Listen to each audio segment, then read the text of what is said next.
But he always parks in the same spot. Right, but I didn't know that.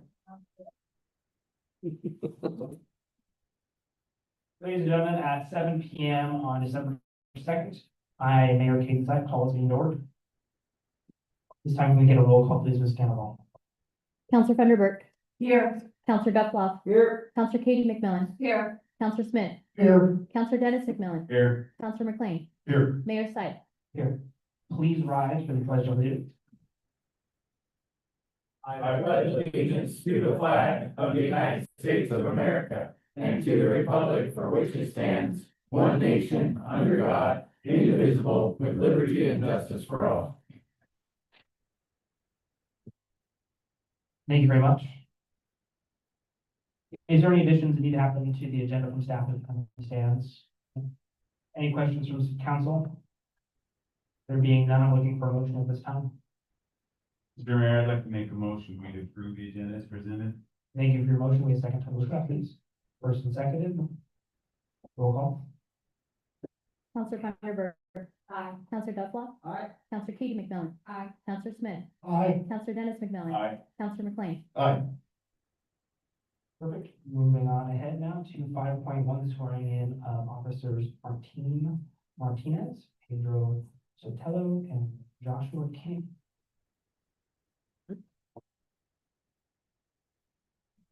I can have it in the hand over here. You can go for it. Small thing, yeah.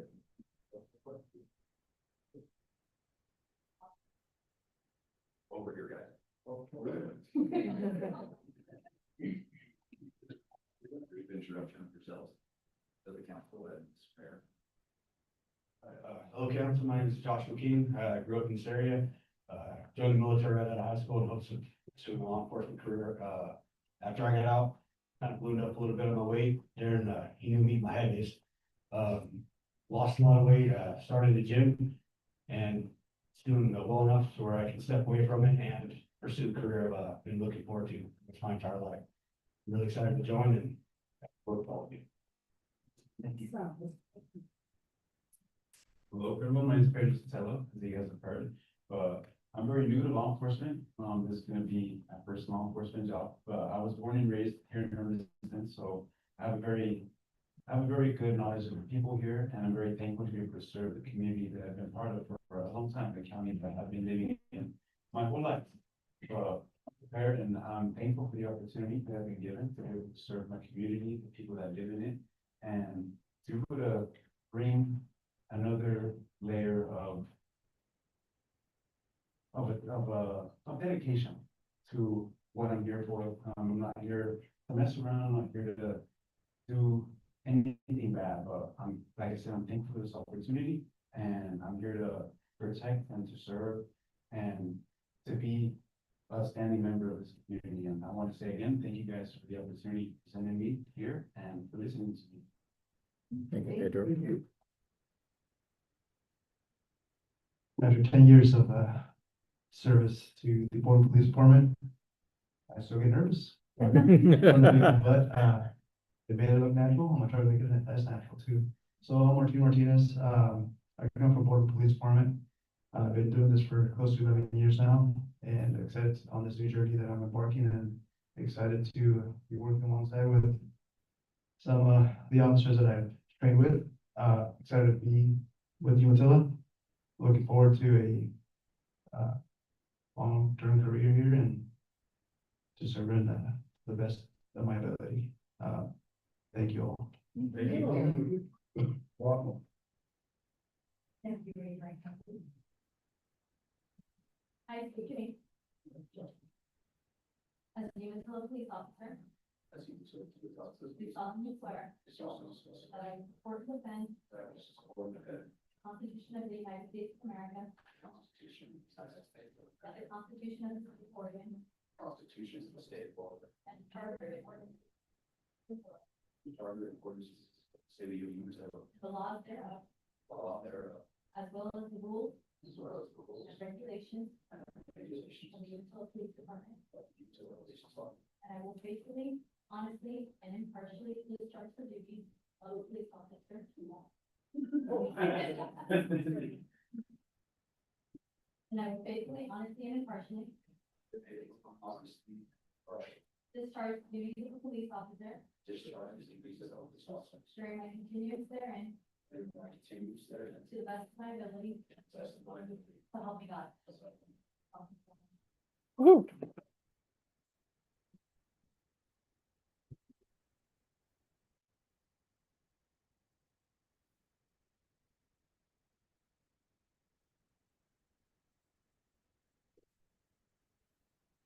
Thanks again, gentlemen, for joining our police force. We really appreciate your service and we congratulate you for being on board. So thanks to you again.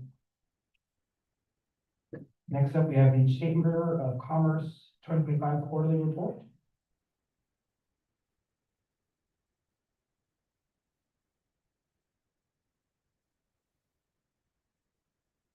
As you heard, Umatilla Chamber of Commerce, Josiah Barron, 100 Client Avenue.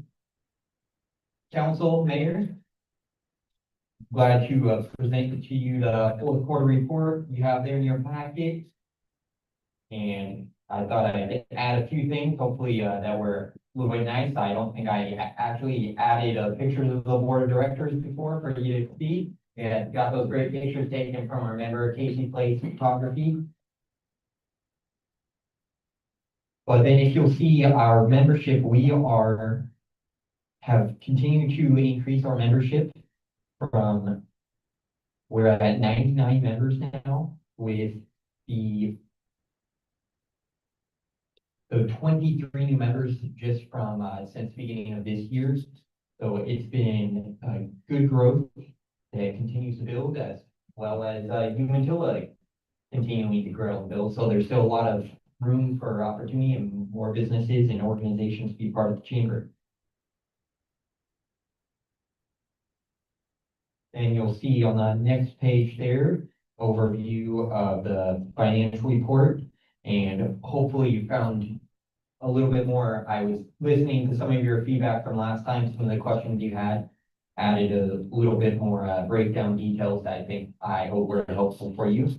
I'm just giving an overview of the operations, as well as I noticed I didn't do a comparison for the full year of 2024 for TLT, just for your reference, but I did for this quarter here and then for what we've received for this year. So the city continues to be a generous supporter of the chamber and what's going on in the community. Then we've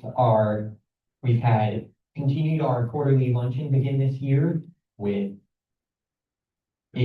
we're at averaging about 15 to 18 people now, which from last year the average was about 12 people attending on a regular basis. So it's, as you can see from this quarter, there was 19 businesses that were there. And we did something a little bit different that time, speed networking and opportunity to get some of those people that like sit in that same spot to go and talk with other people and other businesses. Also, we had a really great collaboration with the Small Business Development Center to offer some customer service training workshops. So we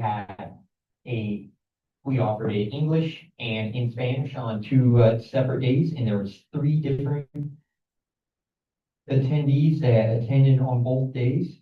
And although it was a small group to start off with, we got really good feedback that they found it valuable talking with Laura Torres, the small business advisor for Blue Mountain SBDC. And we look forward to doing future workshops, maybe about other topics that businesses are looking forward to get training in. And I know we've got a long Rock the Locks report coming up, so I'll keep going through this quick. Then it was great to see 5 ribbon cuttings this year with from the Northwest Building Structures up there on Highway 730 to Clayton Homes, I keep wanting to say Los Isabellas, but that's her other business. Isabel's on Tojitos, just opening recently, and then also a Stanfield business that joined the Umatilla Chamber, Heather's Fashion Boutique. But also we are glad to loan out our giant ceremonial scissors to the city for their ribbon cutting for the pedestrian bridge, and then that new book vending machine at Columbia Vista. And then for the big events, it was fielding a lot of questions there at Rock the Locks at the information booth, helping manage that. And we had 6 other chamber volunteers besides myself that helped out at that information booth and the Lost and Found.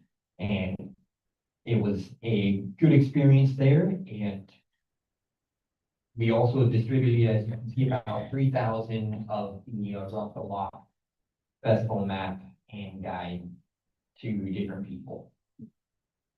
Then for trick or treat on 6th Street, another big turnout year. I know the city mentioned, I believe that you had about 1,500 people come through City Hall. And then also Amber, the manager, Amber over there at Fast Mart was doing a count for people that were come by, and she counted 1,700. So certainly another big year for trick or treat on 6th Street. 38 businesses participating, 10 pop-ups, and 7 of those really competitive businesses competing in the business decorating contest. And congratulations once again to Ray's Days for winning that for their Alice in Wonderland theme. And we were able to expand the judges panel for that too. We had 6 judges this year, including 2 students from the high school from the group Umatilla Robotics, which I might add were very detail oriented in their evaluations and provided great value to the judge's evaluation. I will probably be asking the high school again for next year. Then another great turnout once again too for Tony Fisher's Fishing the Brave for veterans. The 10th annual event. There was 112 veterans that showed up to participate with over 40 different boat camp captains. Big thank you once again to the city for all your support, not only as entitled dinner sponsor, but all the equipment from tents, the big reader, the LED screen that Parks and Rec brought out this time. And I know Tony was very thankful for the city's support, and it's always great to be a part of that event, help support that means. Then also just a little overview of some of what's going on with the social media. And also, I'd also mention, I continue to be on there with Eric Olson once a month, the second Friday for the Odds and Ends show, talking about what's going on in Umatilla. And just a reminder of, we continue to put events on the Chamber Community Events page. And for those of you that don't know the Parks and Rec page, they've always got a lot of events going on there too.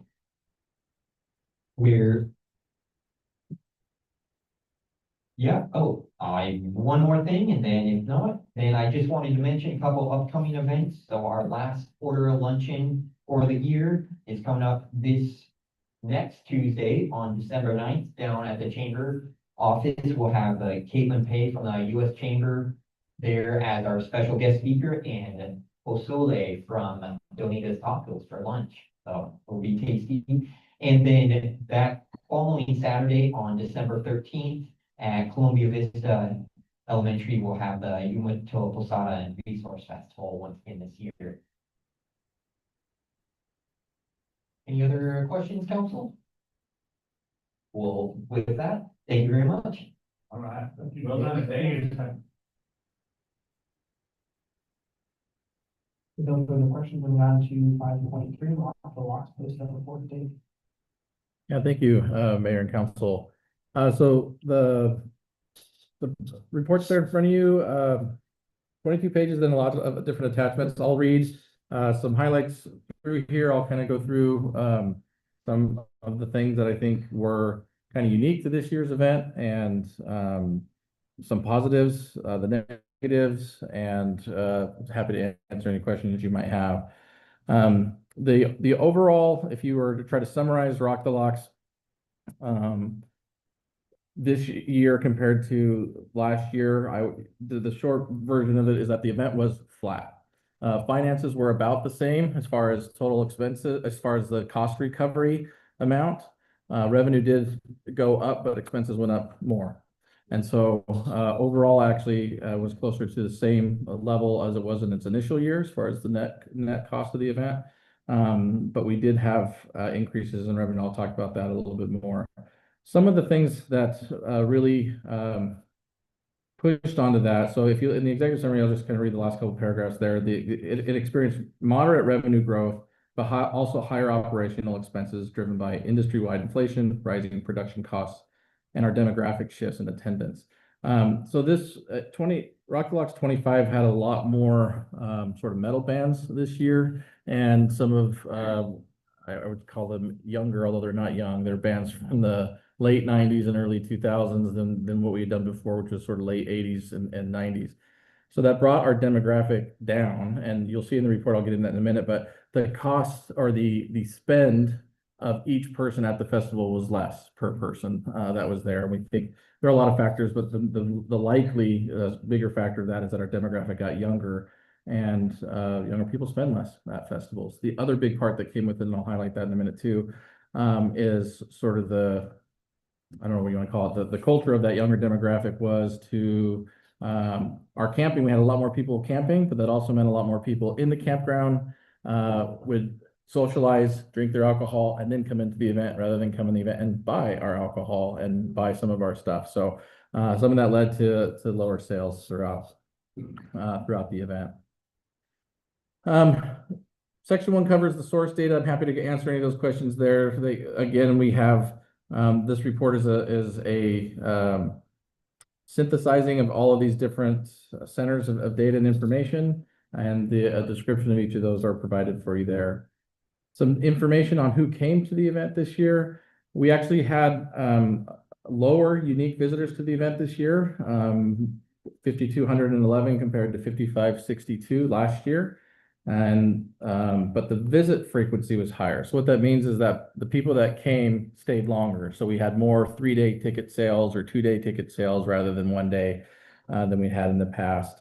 And so the total number of visits was down slightly from 10,902 last year to 10,787 this year. So the idea there, what you do there with that is you take the total number of unique visitors times frequency of days, that gets you your total visit.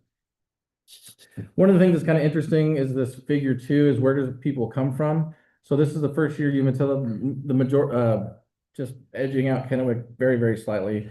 The majority of people there were had a Umatilla 97882 zip code or address. So from Umatilla, which last year it was number 2, and in year 1 they were number 3. So we've moved up from 3 to 1, whereas Kennewick is done the same thing. They went from 3 to 2.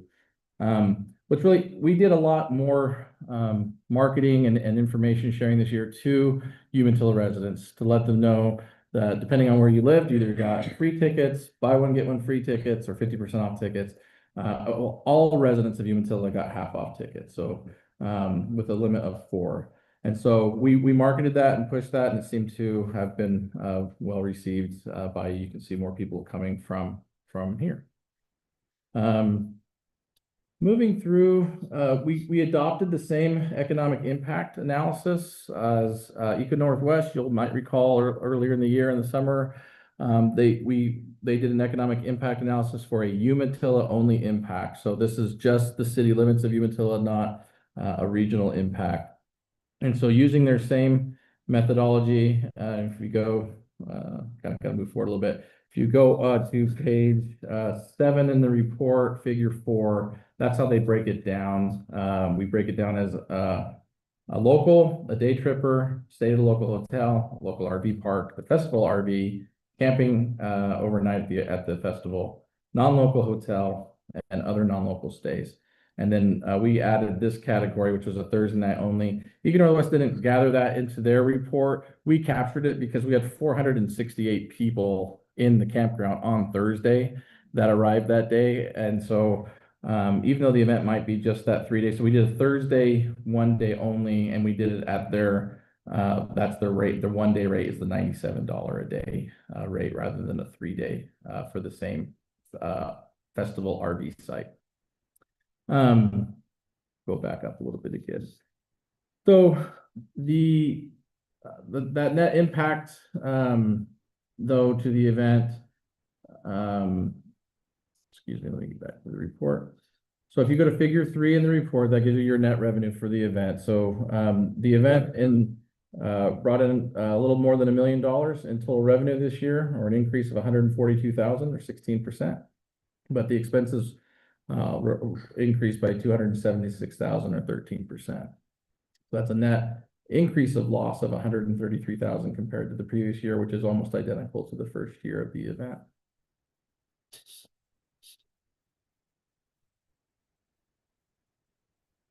Some of the things, well, I just mentioned at high level. If we want to, we can drill into it a little bit more. Earlier in that same section of this report, we talk about some of the other financial impacts of the event. So vendor sales that we had out there, it included 369,000 in total vendor sales, over 7,800 in direct donations from nonprofits that were there, and over $12,000 worth of tickets donated to local fundraisers, schools, and community organizations that raffled those off throughout the year. So there's some other added value financial impacts there as well. One of the other ways you can look at the financial impacts of the event is to look at it, where does it fall with other recreational programs as a matter of cost recoveries. And first year was 34%, last year was 44%, and this year it was at 45%. So when you look at it as a matter of cost recovery, as I mentioned in here, it's not necessarily about the percentage that's sort of falls in line, kind of right in the middle of a lot of our recreational programming. It's clearly about the scale of what that means with this event.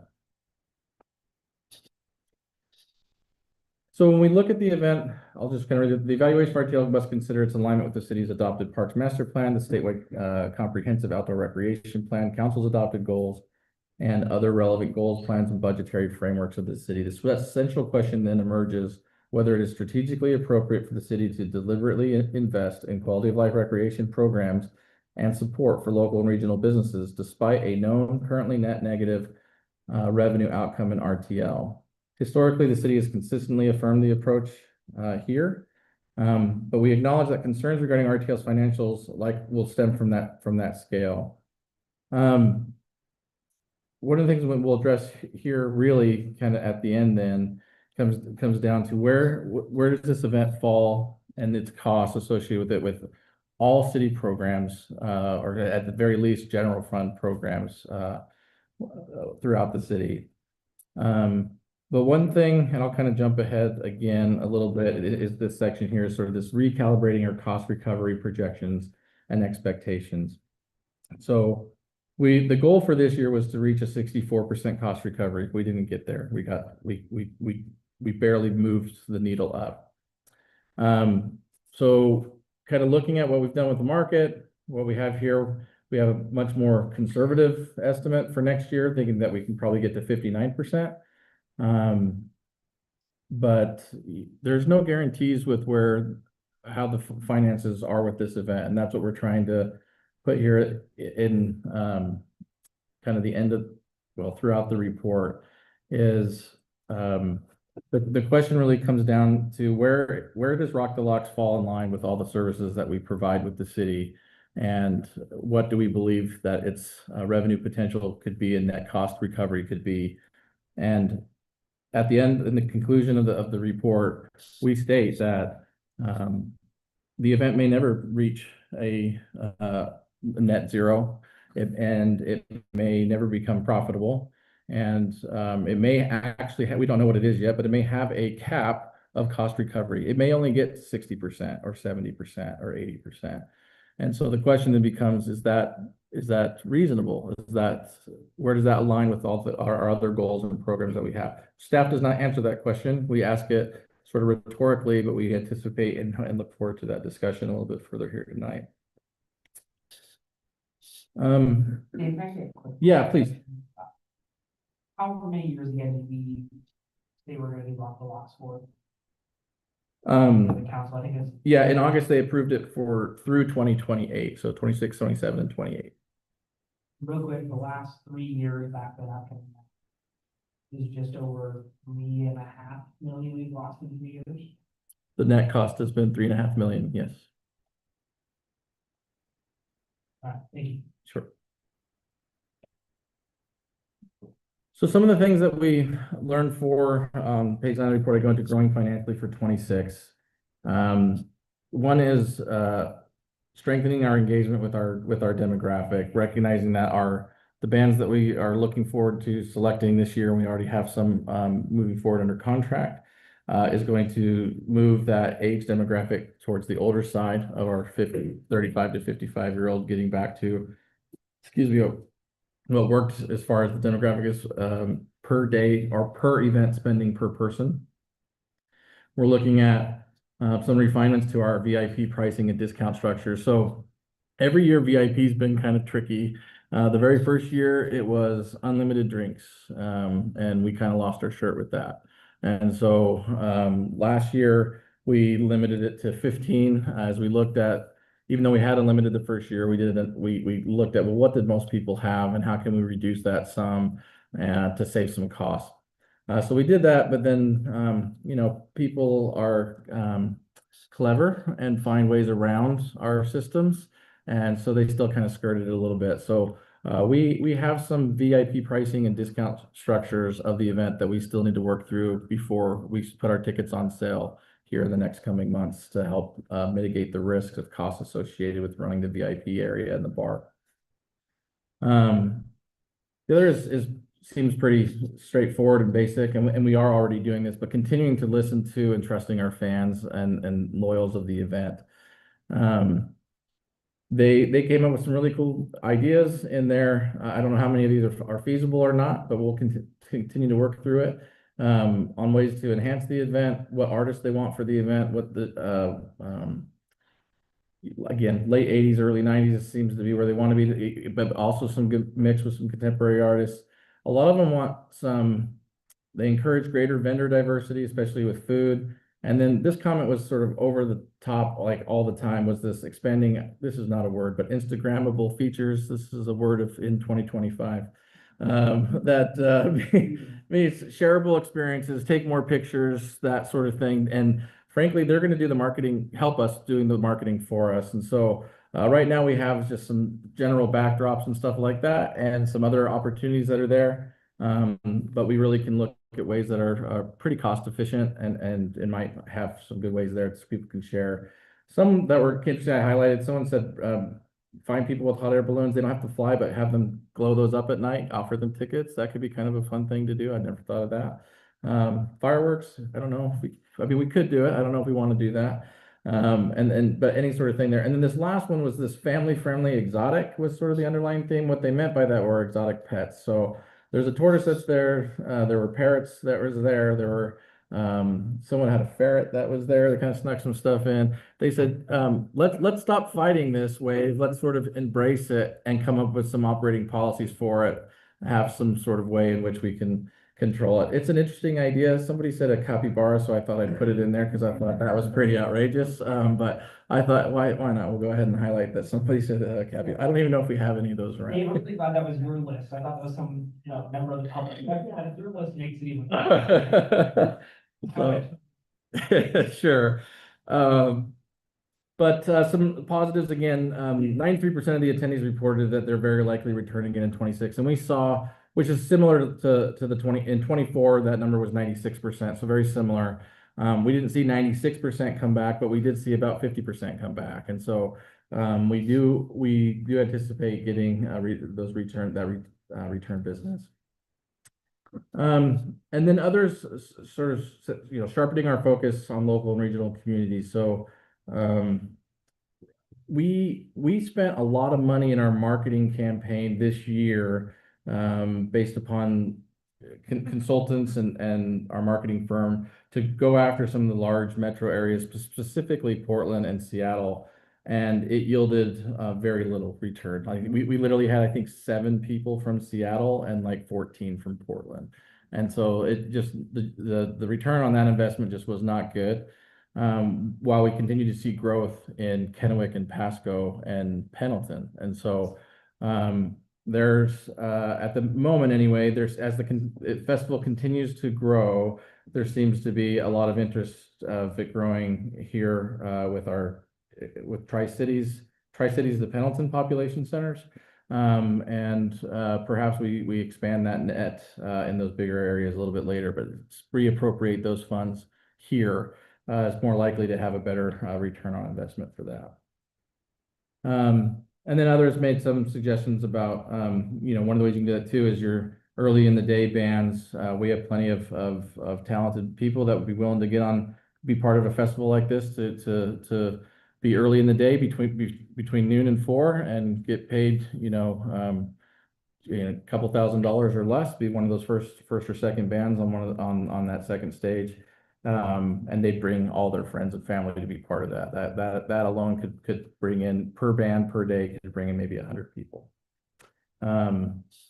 Anyway, and the biggest one I think as far as revenue opportunity was sponsorship. Now we did well in sponsorship this year, but believe it or not, there's so Music Festival Market Report, which is a company out there called Cognitive Market Research. They do a lot of stuff, but they focus specifically on music festivals. They say that festivals really should have about 20% of their total revenue should come from sponsorships, and ours was about 9%. So there's a lot of opportunity there to continue to grow our sponsors. And so we need to make sure that we're looking at our sponsorship packages, making sure that they're valuable and sort of hitting the local road here to make sure that we're taking advantage of sponsorships. Now we have large sponsorships as well, like Pepsi and others that are obviously national brands. We can continue to work through those as well. Any questions so far on the finances and investment strategy before I move into noise? Yeah. You mind? Nope. You and I talked. Microphone. And you and I talked about this a lot, and you're exactly right. The demographic really spun us this year. What we noticed in being there was a lot of people that just came in for one band. They didn't stay for 3 or 4 bands, and they weren't there all day. And that demographic that we kind of focused on this year, they won't drive from Florida. They won't drive from Seattle. But if you have a specific band, depending on who it is, I know ZZ Top was a big draw for us because, no offense to anybody, if they're old and they're gonna die and you want to see them before they die. I mean, they're about my age, but that's okay. But it's rock and roll years, that's 95. But at the end of the day, if we have specific draws such as that, you're going to get that demographic that has that expendable income, that they will drive, they will fly, they will do things. And that's kind of like with Bare Naked Ladies and those type of bands, that's the bands that they're gonna bring in. So, I'm glad that you guys are changing that scope of things. But I'm interested to see what we can do to do some cost mitigation on some stuff. Before we get into the noise situation, I have probably an unpopular opinion when it comes to this. I looked at this great report and there's 10 pages, 11 pages that directly affect the finances and so forth. But there's also 11, 12 pages of nothing but noise mitigation.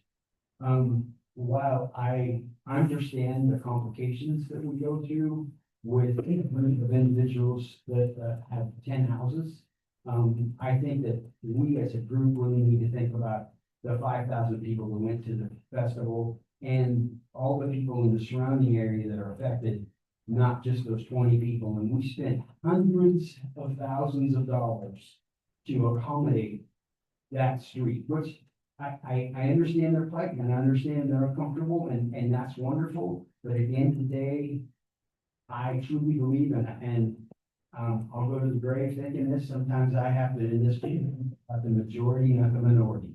And I truly think that we've invested so much time and effort in this thing that we need to move past that, okay? The sound this year was incredible. And those of us that attended it and the work that went into to accommodate all of this stuff, we've done everything above and beyond reasonable, above and beyond. So any person of reasonable mind sitting anywhere would see that we've done everything we can. So with that in mind, as we move forward, you know, I also think about what if we sold that property and we sold that to Amazon? Will those people be upset at Amazon because they built a data center there?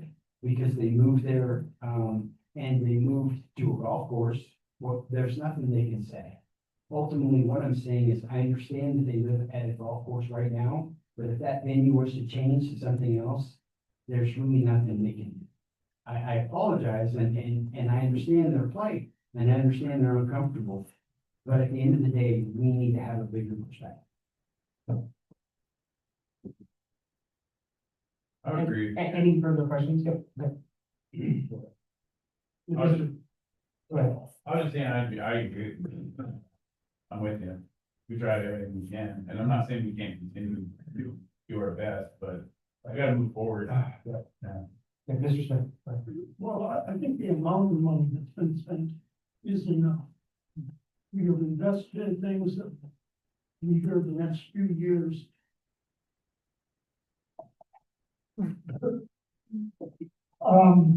We've already invested in capital that we have bought things that will mitigate that. To spend more money every year just to satisfy a few unfortunate people. I'm with Darren and that also. The other thing I noticed in this report was I didn't realize that the golf course was a losing proposition. Remember hearing 5 years ago that it was making. We did not go well. It's never been profitable since the city's had it, and the only reason it was profitable under private ownership was because of deferred maintenance.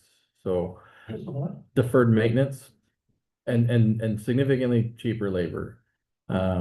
So we've replaced virtually every piece of equipment out there since we started with it in January of 2021. But yeah, it's gotten, and you can see on the chart there, it's gotten a little bit better each year that we've had it. But yeah, it operates as with the subsidy.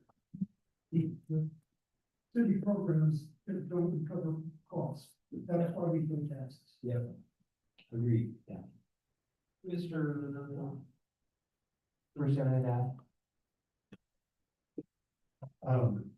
I've been traveling, so I'm behind. I have not had a chance to, read through stuff. I mean, really, in the end, I was kind of hoping to sit through this presentation. Listen and talk, and, you guys have been around me enough now, I'm gonna go, root through this for the next 2 weeks and then come back with questions. Very good. I think it's important, I agree with certain levels of what Darren's saying, but I also think it's really important to remember that the individuals who live around the golf course are exactly as Kristen said, and that's the reason why we pay taxes. There are taxpayers first and foremost. A lot of the 5,000 people who didn't go to that, only 90% of them were constituents in the city of Umatilla. And I think that's a more concerning number to me, where 9% of that 5,000 people that showed up are taxpayers in our community. And out of that 9%, 20 of them, 30 of them come here and complain. That's quite a bit. I think we're forgetting those voices. They are not, potentially not the minority. And I think it's really important for us to consider that if they're vocalizing it, there's other neighbors in that same neighborhood that are considering it maybe. Well, yeah, I understand what you're saying, though 9% of our population, it's more than the 10 people that live on the street. So 9% of 5,000. 9% of 5,000. 450.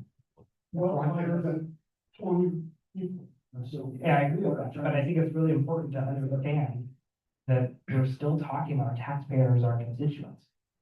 And yes, there's 400 people that are constituents that go to this, but we can't ignore the one. But there's also, if you only take a side picture of the people that go to the concert, and maybe there's people that don't go to the concert, that's still support.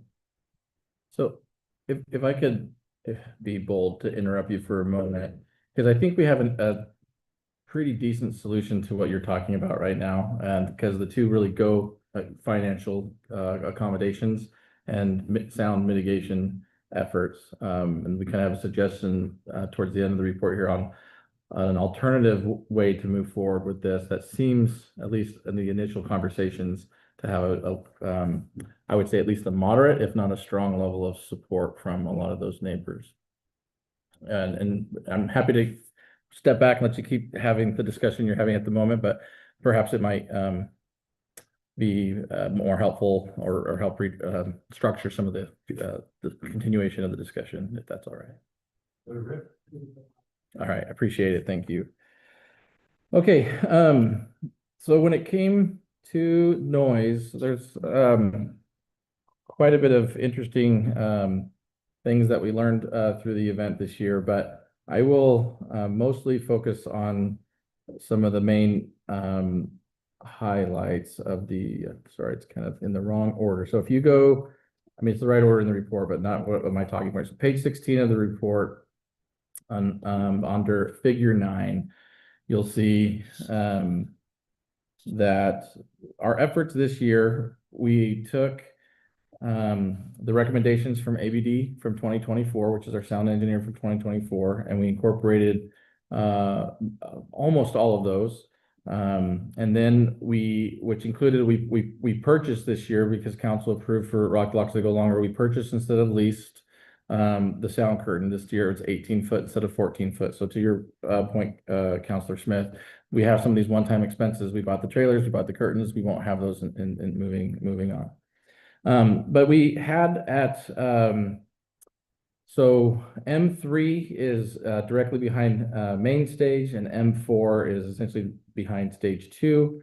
And with A level frequencies or high level frequency, that's the level that we're talking at, was significantly better. 6 decibels doesn't seem, excuse me, like a lot. When you're at a 70 decibel range, it's not a linear scale, it's an exponential scale. And so a reduction in 6 decibels is about a third of the energy sort of reduction there at that high level frequency. And so you saw that at M3, you saw it did an even better job at M4 in 25 compared to 24. So we had a lot of success at the high level frequency. That's not where the complaints really came. I mean, we had those complaints in 24, but in 25, we didn't really have them. And that, so the sort of the hard data, the objective data supports the subjective data where people said, I didn't have problems with the high level frequency. It was either the same, which wasn't necessarily too bad in 24, or it was better. So we're good with that. It's the low level frequency, the C frequency, that continued to be a problem. And you can see that for stage 1, at M3, immediately behind stage 1, it was significantly better. But for main stage, it was only slightly better, and M5 is to the west, and I'll talk about this in a minute. It actually got worse in that low level frequency, but for M6, which is all the way to the north, our neighbors to the north off of Barton Loop and River Avenue, it was essentially flat. So no difference, which makes sense because there's no sound wall there. It's the same distance and all that. So we're not really surprised. The only indicator there is we probably had a little bit more density in the campground and we had different bands. That's probably the only reason why there was any change there.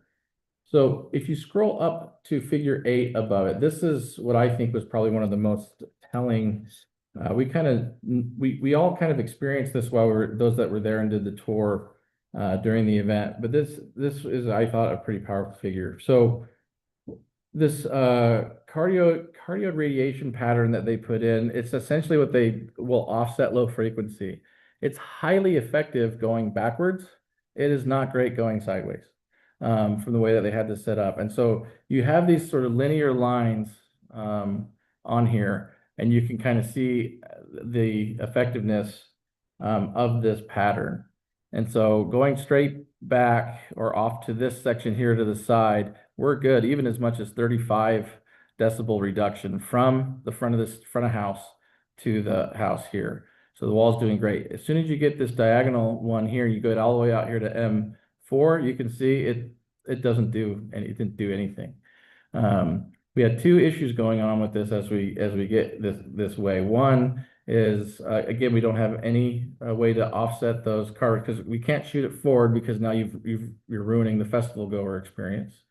And then we learned last year, the best, you can reduce sound two ways, be as close to the source or be as close to the receiver. By going diagonal here, we end up with a wall in no man's land. So smack dab in the middle. It doesn't do, it's just not very efficient.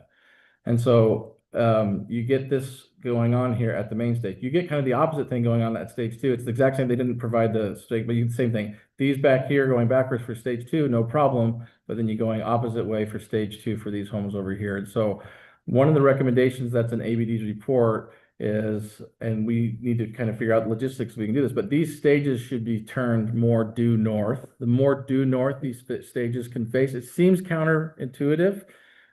Because perhaps it's kind of getting a little bit closer to the homes behind, but that's going to be far more efficient and effective for those homes backwards if we can reorient these stages some. Questions or thought on that before I move a little bit more forward? Okay. We incorporated several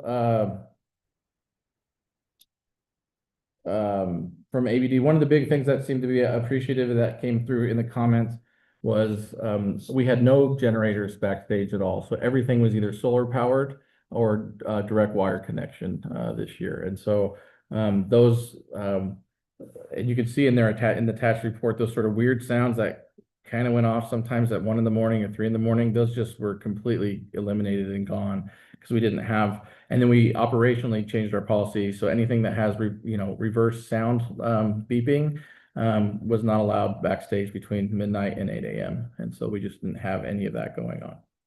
So that seemed to help a lot. The next figure I thought was quite interesting. Figure 10 of the report also is an ABD's report, and these are sort of heat maps. And the first one here is your high level frequency.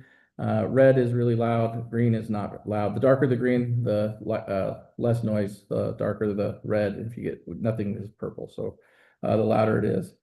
It's kind of interesting the way that ABD gathered this data is not only did we have the 6 static locations throughout the event, but the 2 engineers on site traveled throughout the festival and took readings the entire all 3 days, and they were working pretty much 14-hour days. And so they were roaming the neighborhoods constantly and going deeper and deeper and deeper every single day. But they weren't static. So the static monitors, just so you understand, they recorded everything for 24 hours for 3 days, every 1/8 of a second. And so it had everything. So sort of overkill. Whereas these recordings were come to a specific spot at a specific time, stay in that spot for 5 to 10 minutes, and then move on to the next place. So they're able to kind of capture where the impacts of the event and the festival were with A-level frequency and then your low-level frequency here on C. And there's a full analytics or analysis of this is available in the attached ABD report.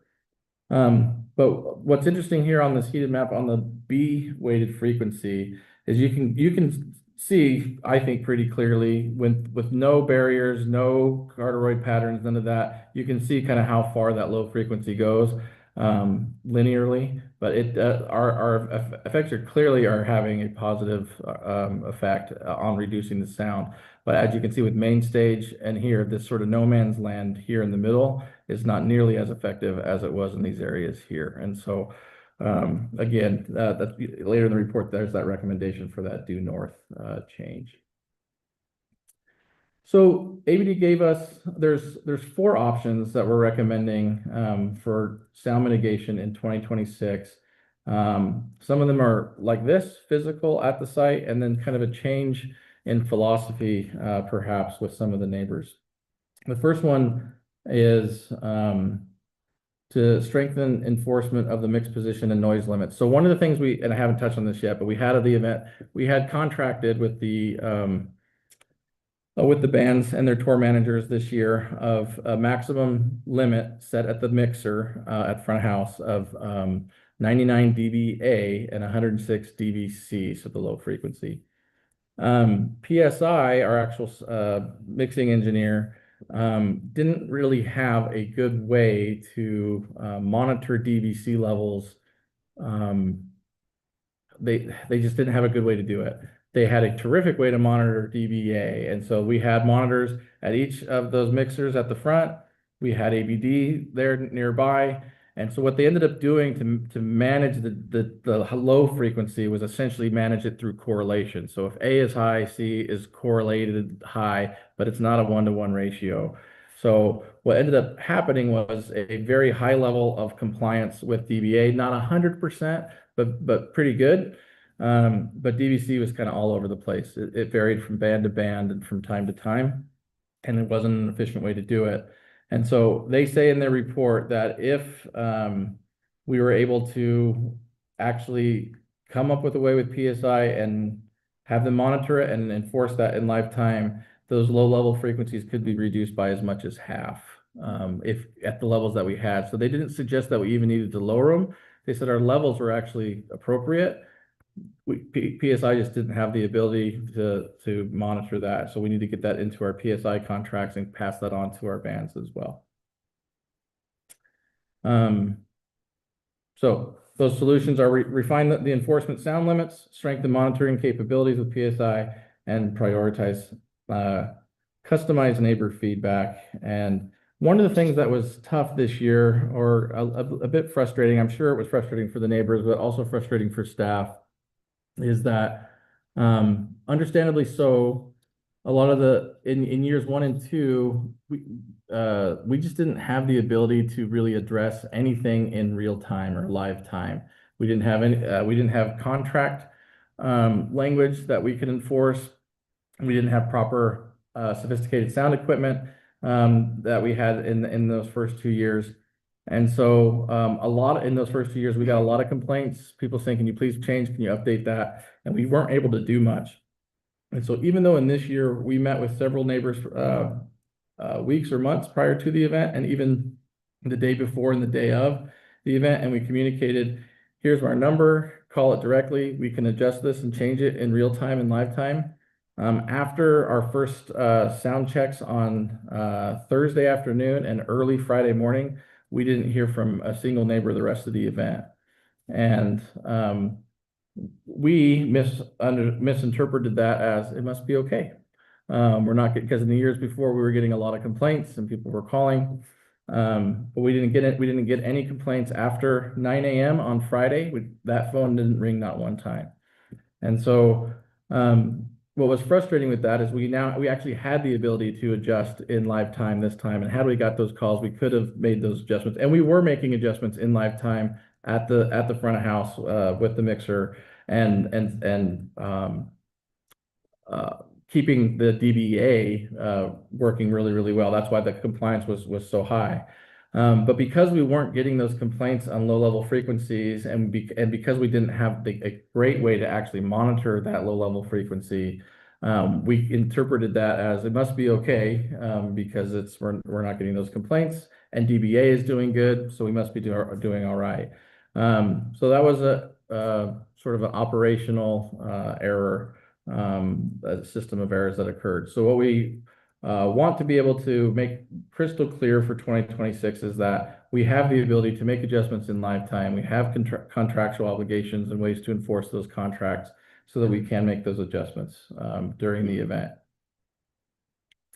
Option 2 was to reorient the main stage, and I talked about that to more due north or true north, and talked about those regions already.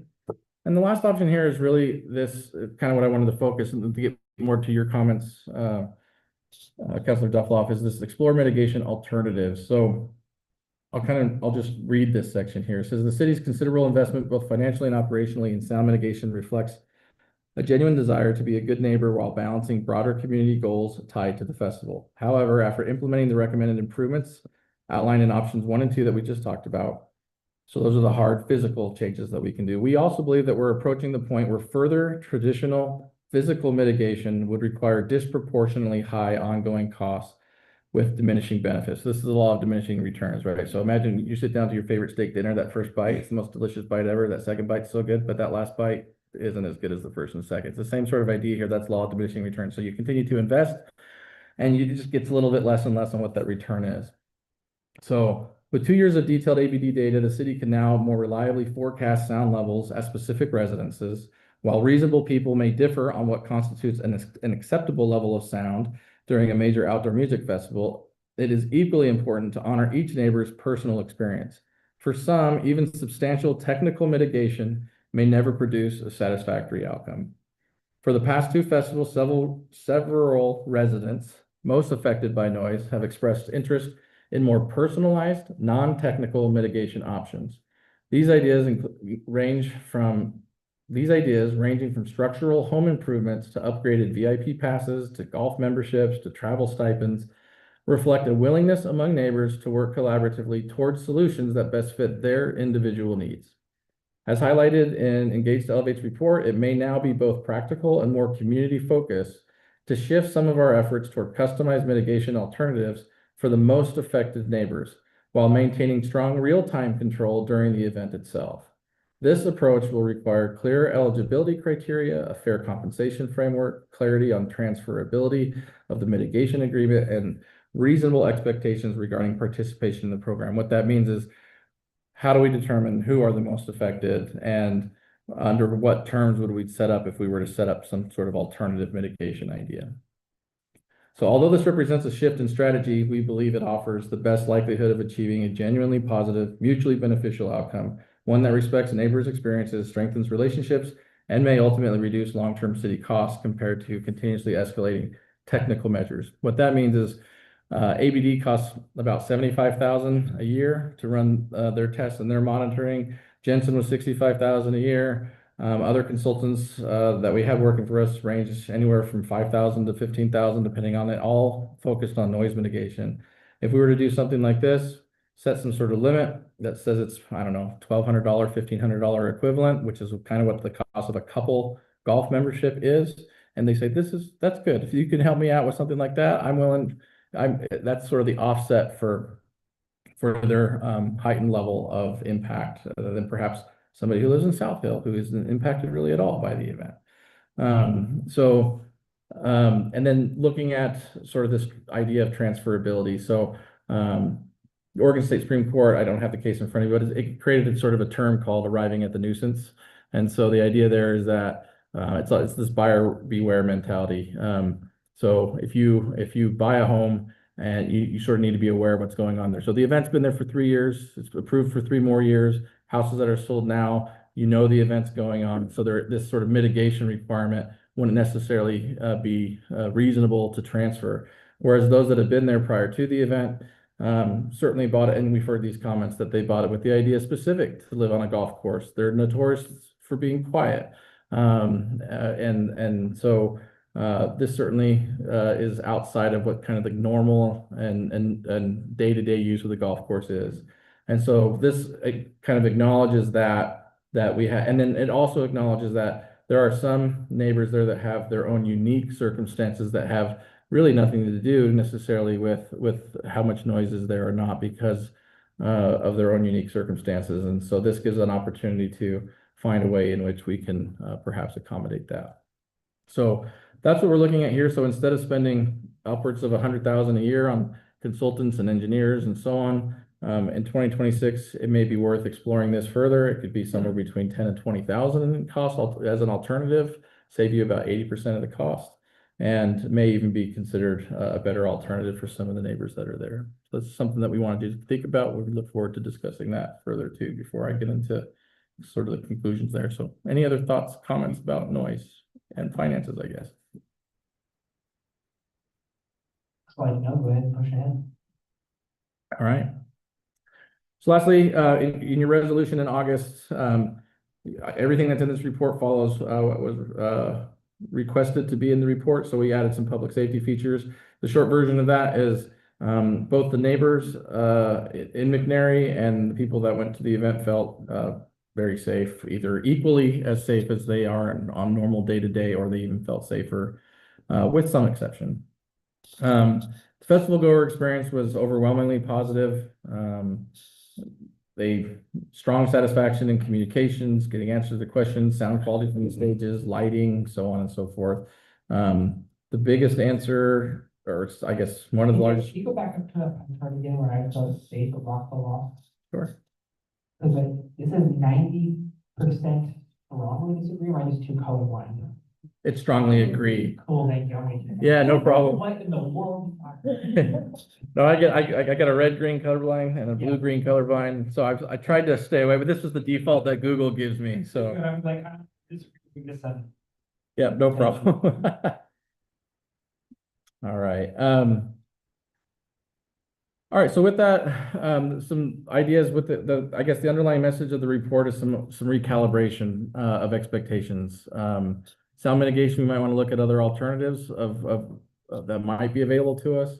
And then as far as cost recovery, of course, the goal, we're going to continue to work towards a net zero cost of the event. But we acknowledge that there may be a ceiling, and we don't know what that is yet because we haven't sort of dialed in, this is the event, and for the next year, it's just sort of carbon copy and do it again. We keep changing because we're learning what our venue specifically is, our location specifically is, and what our festival goer expects from their festival. And so we continue to make those changes. And while we continue to make those updates and changes, we don't really know what that number will look like. But it still continues to trend as far as a cost recovery percentage in the right direction, but costs are high. Coming out of COVID in summer of 22 and for 1 year into summer of 23, which is our first year of the event, you could get these bands kind of at a bargain because they had been out of business for a long time and they were quote unquote hungry. And so you could negotiate with these agencies and they would respond rather rapidly. We'd be under contract quickly at a kind of a basement offer. Now it takes us sometimes months to negotiate a deal, and the costs are just sky high. And while you're negotiating that deal, you can't really negotiate with somebody else. It's bad faith bargaining. And so the timing on that is it's just very cumbersome. And so this gives us an opportunity to kind of dial in with what we're looking at with this demographic and market. We've already got a couple bands confirmed for 2026 and should be able to see that these trends will continue better, but we don't know. We can't, obviously, there's no guarantees. That's my report. Sounds good. Yeah, thank you. We'll go now to general announcements. If there are no further questions or further questions from council. Okay, moving on now to general announcements. Dave, do you have anything? Yeah, we got a few. I'll start with Esmeralda with park stuff. So, like I mentioned before, we're having our Winter Fest this Saturday at Kiwanis Park. Just a reminder that Breakfast with Santa does start at 10 a.m. Ice skating week opens at noon, and we're taking on perishables to help the fire department with the food baskets. Tree lighting and the high school choir will start at 6:30 p.m. at Kiwanis Park. We encourage registration prior to the event or to sign waivers for the ice skating rink. I'd also like to point out that on our website at Umatilla Parks and Rec, we now have all of our information for the ice skating rink season. It's gonna run December 6th through February 16th. And on that site, you can buy daily pass or season pass for your family or yourself or your child, and sign all the waivers there. We also are offering private rentals like we did a few years ago. We want to have a private party during the week, which will be Tuesday through Thursday. Some of the families have kids have birthdays in the winters and are often not sure where to go other than the inflatable gym. So it was pretty successful last time.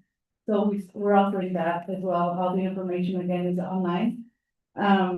All the skating rink information has its own website, its own webpage on our website of all the details, if any and all FAQs. Also a reminder, we're doing our winter holiday decorating contest for the community. The Halloween one went very well. I think we had about 13 participants. something like that, but it got pretty competitive and, it was a fun, community event, but so far, I think we have 7 people registered for the competition of, for the Christmas decoration. In the spring, we'll be doing, best of the best yard. So, anyways, any information you wanna find regarding the skating rink, please feel free to reach out to me if you don't have the answers on the website. The website will be, sorry, the ice skating rink will be open to the public for open skate Fridays, Saturdays, and Sundays. Fridays from 4 o'clock to 7 p.m. and Saturday and Sunday from noon to 7 o'clock. And that private is- parties too. Private parties will be, private parties are a minimum 2-hour rentals. It could be anywhere from noon to 8 p.m. Tuesday, Wednesday, and Thursdays, and Saturdays 9 a.m. to 11. So, Cool. I was on the winter maybe. yeah. Always indoor birthday party, yeah. Well, you- I can have the party then, yeah. Yeah, I should be that. We'll come. I can do a pretty good pirouette, so they caught me spinning. I would like to see that. It's on in. Yeah. As always, we have our bingo going on right now for kids and adults. It's a pretty happening place, good vibes if you want to do. Want some good prizes. We have what was that? A Blackstone up for grabs and next week. So that's all I have. Awesome. Thank you for the announcement, David. Yeah, thank you. Still have a few more. So, wanted to just, for your information, let the council know that, don't be fooled by the, so our Public Works Director is now a CPWM credentialed, so a Certified Public Works Professional Manager. This, credential or certificate shows that he's demonstrated proficiency in budget and finance, asset management, procurement and contract administration, communication, human resource management, administration, and project and emergency management. So he's, one of those dangerous guys that's really smart that cavaliers as a fool. So, he's right here on the Zoom meeting. So, I just wanted to make sure he heard me say that. So, Can you guys hear me okay? Can you guys hear me? Yeah. I just wanted to kind of let you know I'm kind of a Hold big on. deal. You're kind of a big deal, is that what you said? I'm kind of a big deal these days, so just so you guys. I wanted to say thank you to the city for making sure that we have plenty of funding for trainings and all that good stuff, and it helped me through this whole process. I really appreciate you guys' support, and you're never too old to learn a little bit more. I probably forget more in a day than I learn in a day, but I'm trying to do a little bit better. So I appreciate your guys' support on the training. Esmeralda, you had something as well? Yes, I wanted to add that, skates are included, so you don't need to bring your own skates, and as far as the party, everything is included minus the food. All right.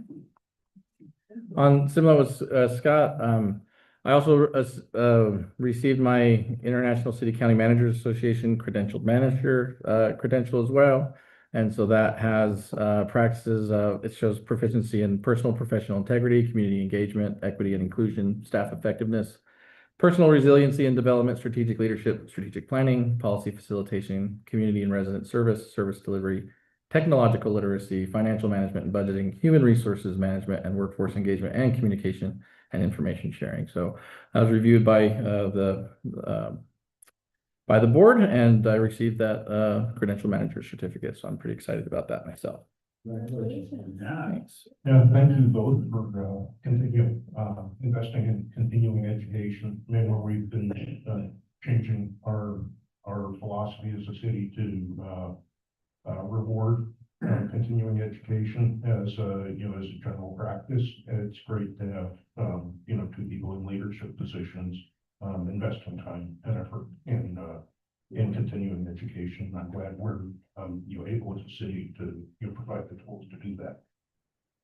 I really appreciate that comment a lot, Bruce. I mean, that's exactly what we've done with our collective bargaining. If you want to do the job that the job description has, we have no problem. We have no issues with that. But if you want to invest in yourself, we can invest in you, and you can get additional pay raises and bonuses and things like that all along the way. And so we're trying, leadership's trying to set examples as well for the rest of the staff. And I just wanted to say I'm proud of Scott and proud of the work that he's done, work in our departments, and I think we're on a good trail here. So last one, Zach wasn't able to make it here tonight, but he wanted me to provide you a quick update on the business center, and particularly our incubator program as well. He says, as you know, the incubator program seeks to be an anchor of business support for downtown by offering reduced leases for 3 spaces in the Umatilla Business Center, ranging from 500 to just over 1,000 square feet.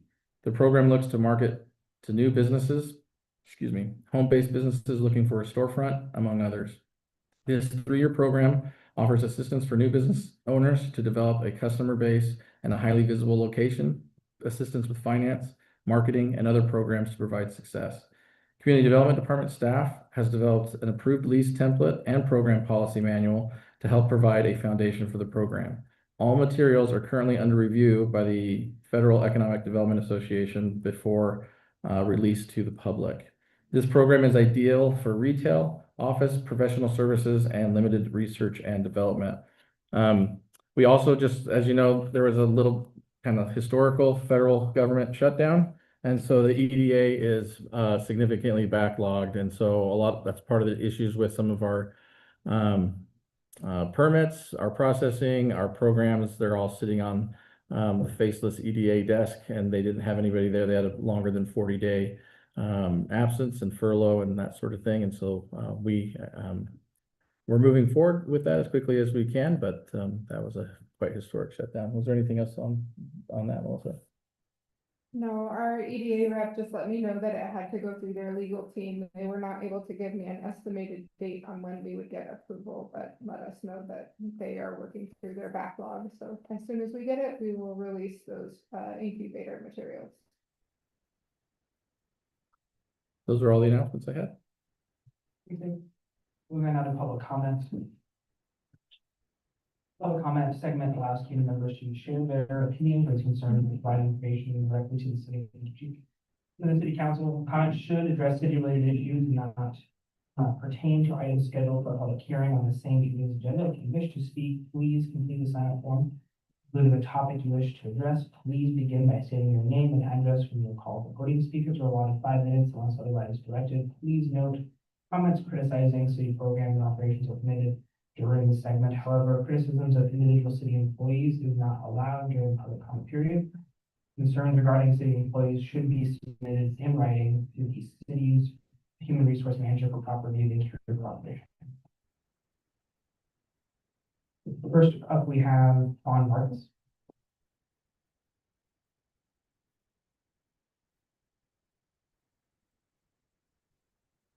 Hello.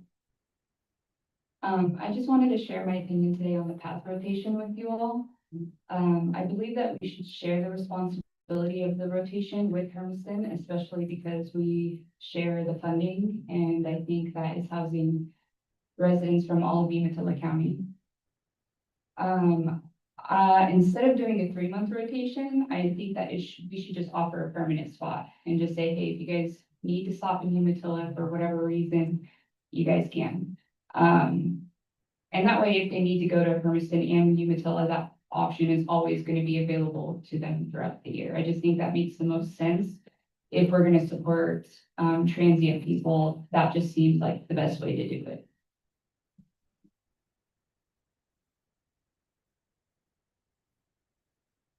I would also suggest maybe trying to find out what the percentage of people that are using the PATH program are, like what percentage of them are doing unlawful things or being a nuisance. I think the city manager mentioned a couple weeks ago that Hermiston was looking to alleviate some of the troubles that maybe some of those people are causing. So if that is going to be a risk to the community, that would give us a good idea of maybe like realistically what risks are associated with that specifically. Because I basically, like, if we're just gonna say, okay, you guys can go here for 3 months and then go here for 3 months, so we don't all have to deal with the problem at the same time. If it's 2 people out of 13 people that are causing a problem, why should the other 11 people have to, deal with that consequence?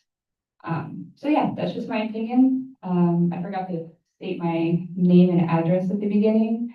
Vaughn Vargas, 807 Chenoweth Street. Thank you for listening. Thank you. Thank you. Yes.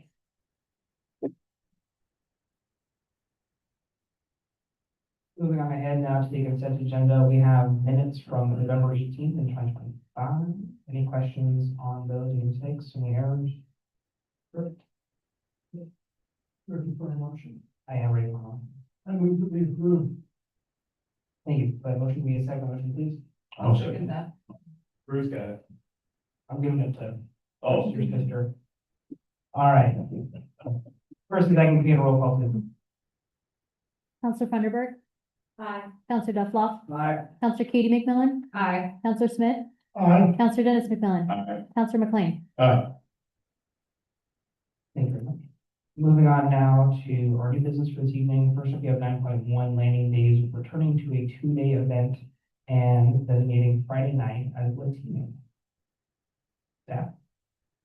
Esmeralda, you want to go ahead and lead us off or? Yeah. Okay. So last year we, brought the council piloting a 1-day format for 90 days to see, gauge community interest and feedback. It was quite interesting. There was a lot of work on my departments, and to just be a 1-day event. So we saw, no less work, but just for 1 day. While we were there, we asked the community that was there, the participants, the festival goers, what they thought of it, and, a lot of feedback we got in person and online was that they'd like to go back to a 2-day format. For 7 years, I've been participating in landing days, and for 7 years, I've heard, why can't we do a Latino night? And, I've always tried to, do it all together to integrate the different, backgrounds we have here in the community. But I think, based off of the feedback, I'd like for the council to consider, allowing us to go back to the 2-day format and trying out a Latino night. Kind of to build off on the Latino night idea a little bit too. So speaking with county officials regarding their Latino night at the fair, it's their most attended night. They have the most visitors attend that night. And so this looked like a great opportunity to kind of echo a little bit of what Esmeralda talked about as far as community integration. I think we've just kind of been thinking about this a little bit differently. In this case, it's a community highlight and celebration, and rather than trying to sort of blend it all at the exact same time. And so the idea here was to let's have the highlight and celebration, and let's build off what our friends at the county have done as well, and look at the successes they had and continue to do that here too. And so this kind of takes care of at least 2 main goals that we've heard from feedback from the event. So that's what we're looking at here tonight from direction from the council. Ms. Funderburg. So would there be because the issue was the vendors and stuff, we just didn't make much money on that, but they still do all the vendors on the Friday and do all that as well? So actually, it was the vendors who wanted it back as a 2-day event. They would make more money off a 2-day event than 1 day. Oh, It's a lot of work for them also just for 1 day. So yeah, they would be there. They would be present both nights. okay.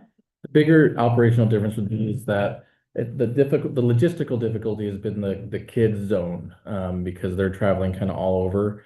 And a lot of them are literally driving overnight from where they're coming from before and arriving 8, 9, 10 o'clock in the morning on Saturday morning. And so if we're going to do a Latino night, it really should continue to have that family friendly focus.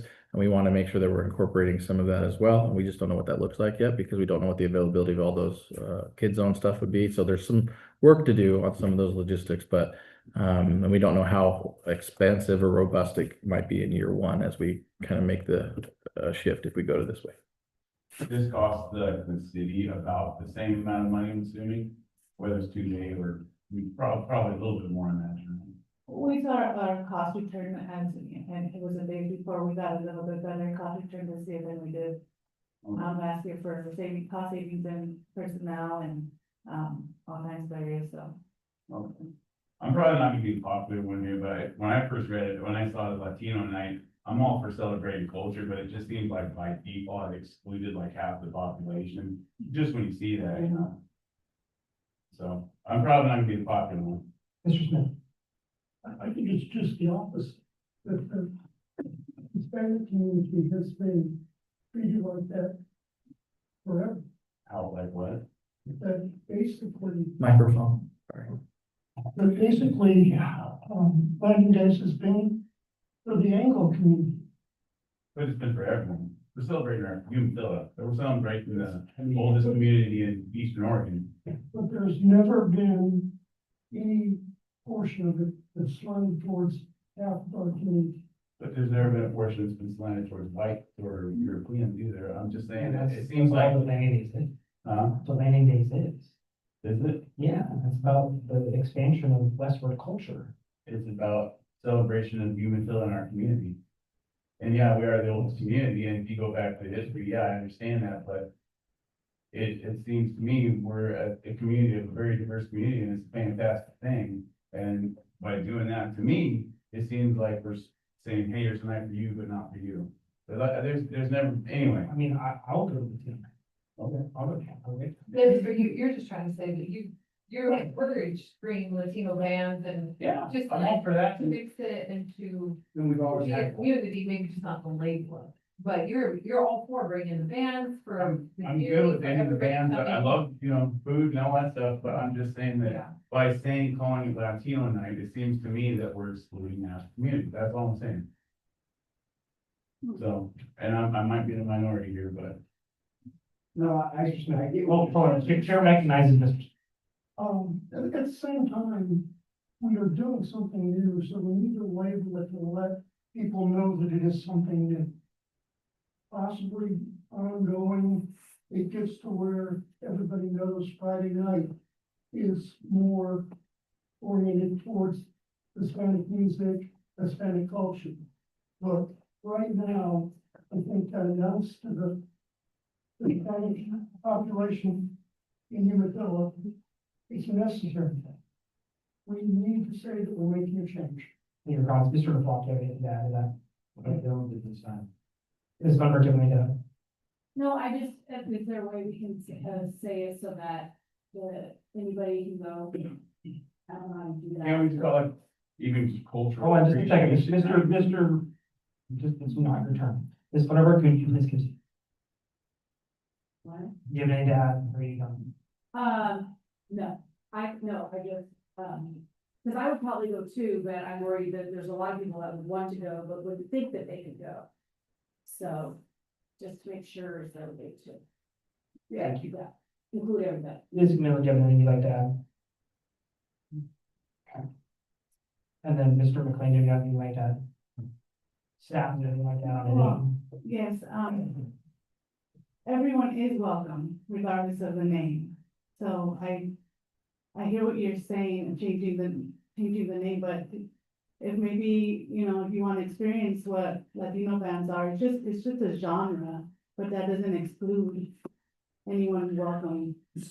If I could, I'm not really prepared to say it like this, but I'm going to say it this way. So the Landing Days is always intended to be a heritage festival.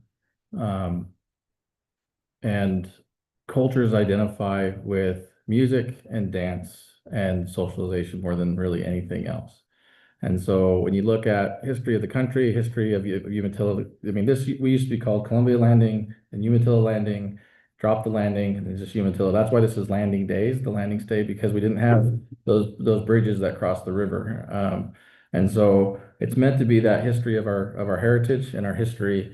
And the idea that the demographic and the diversity of the community has certainly changed and shifted over time. And I think this is more of a recognition of what the dynamic of our community is. Staff will work really hard to present it the way that we present it to you here as a highlight of our community members and a celebration. But it's meant to be, the invitation is absolutely open to everybody. That also means, Saturday, of course, is open to everybody as well.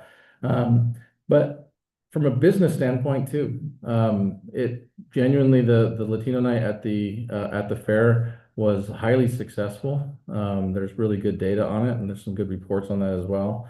And then, candidly, I've had some just, discussions after we've done Rock the Locks and we've invested, literally millions of dollars into that event. Over time, I've heard the comments about, we have this much money invested into, an event that, we, even though it's about 1/3, we're, a Latino that attended Rock the Locks from our demographic data, it's still the idea there is that we aren't investing into also all a representation of our community. And so the idea here would be Landing Days will continue to always grow and sort of change over time based upon how our community grows and changes. And this is trying to be responsive to that. Who knows, 20 years from now, we could have a large Ukrainian population here, and now we're going to have Ukrainian Day or something like that. So, I mean, I would think we would celebrate there. And I would say it's meant to be a highlight and a celebration rather than an exclusion. And I think we can do a good job of getting that message out. And I hear the message, Councilor Funderburg, that it can be a tightrope walk with that, but I think we can do a good job with that. Yeah, just like how you said that, that was really good, like, it's just, it's now that the way you worded it, I'm like, oh, okay, I get it, it's just, it's the culture, and that's that night, but marketing like that, I think would be important too, because it would be fun, like, I would feel I could go, but I could see other people going, oh, we can't go. So. Real quick, just to council, I just want to remind everyone that we need to address the chair before just speaking. Do a better job of not just speaking out loud. We need to make sure that we're addressing the chair is recognizing you to speak in a proper civil manner. We're not just talking to each other, and it goes for all of us. Mr. McMillan, would you like to finish your comments? Well, I was just gonna say, would it be like next year? I mean, I'm being facetious, but would it be okay to have Anglo-Saxon night next year? You see the impact, you see the difference? It's like when you flip it, if the inverse isn't okay, then why is it okay? Anyway, we're a community, we're a fantastic community, very diverse community. I'm proud of our community. I love all of our residents. I'm not trying to say anything derogatory. I just feel that just the name is saying, hey, this is for a certain group of people and not for others. That's the way I feel. I'm just telling, that's the way I feel. And if that, I'm not trying to be rude or disrespectful. Darren, go ahead. No, I get what you're saying. I don't disagree. But I also think that in our society right now, we have so much division between things. I think it would be best for us to have a broader perspective at this point and be able to embrace all of it. I agree with you, being an old bald white guy. Yeah, I get it, okay? But in the same sense, I still think we have to be open-minded and have a broader perspective for our community and be let them know that they're a part. And it sounds bad for me to say that them, but let everyone in our community feel a part of it. So not that they don't feel a part of it, I'm just saying, just figure a way to bridge the gap. I think it would be a good thing to try out and see where we're at. Me personally, I would support that, and I always enjoyed the fact that we do have Latino bands. And I think it would be fantastic to get some of the different acts out of Tri-Cities down here to do that, because there's some really talented people. So I think it would be a good thing for our community. And let's look at it, and I completely understand what the nature of Landing Days is. But there was a lot of people with different cultures that landed right out there. So, I don't know, that's just kind of my perspective. I get what you're saying, and I don't disagree with you. Oh.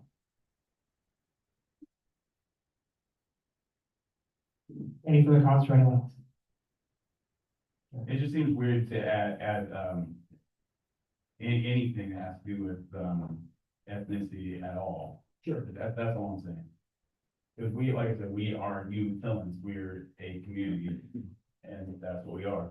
Here to celebrate Umatilla, everyone. I don't know. That's all I got to say. Mr. McLean, anything to add? I have a motion ready. This time we're looking for a motion, there's no further comments. Mr. McLean, Mr. Mayor, I would make a motion to approve returning to a 2-day format for the festival and to direct that, Friday evening have a Latino focus. make your motion, looking for a second, motion please. Mr. Smith, I'll second that. Mr. LeBlanc seconds, roll call please. Counselor Funderburk, Aye. Counselor Dufflock, Aye. Counselor Katie McMillan, Aye. Counselor Smith, Aye. Counselor Dennis McMillan, Nay. Counselor McLean. Okay, moving on now to 9.2, planning commission appointments. Any questions or comments from council this time for our planning commission appointments? Okay, this time we're looking for a motion. No questions or comments. Chair, I do have a question. Yep. How did we land on the appointment of, Ms. Alchemy? She's been a community member, not necessarily in the traditional sense of the term. She's been involved in our school district for a number of years. She's involved in many community events for a number of years. You'll see her, she's ran the yearbook since the entire time she's worked here at the high school. She actually has a lot of contact with a lot of local businesses because of that contact, looking for sponsorships. I feel like Alexa Wowji is a phenomenal person to include into this conversation, and especially as someone who is, to coin the term fresh blood into our community. I think that she would be a phenomenal member to have as a new perspective on that. Okay, so I would ask you again, what is the process? Do you do an interview? Do you make phone call contact? Do you, Based on applications. just based on applications alone? Yeah.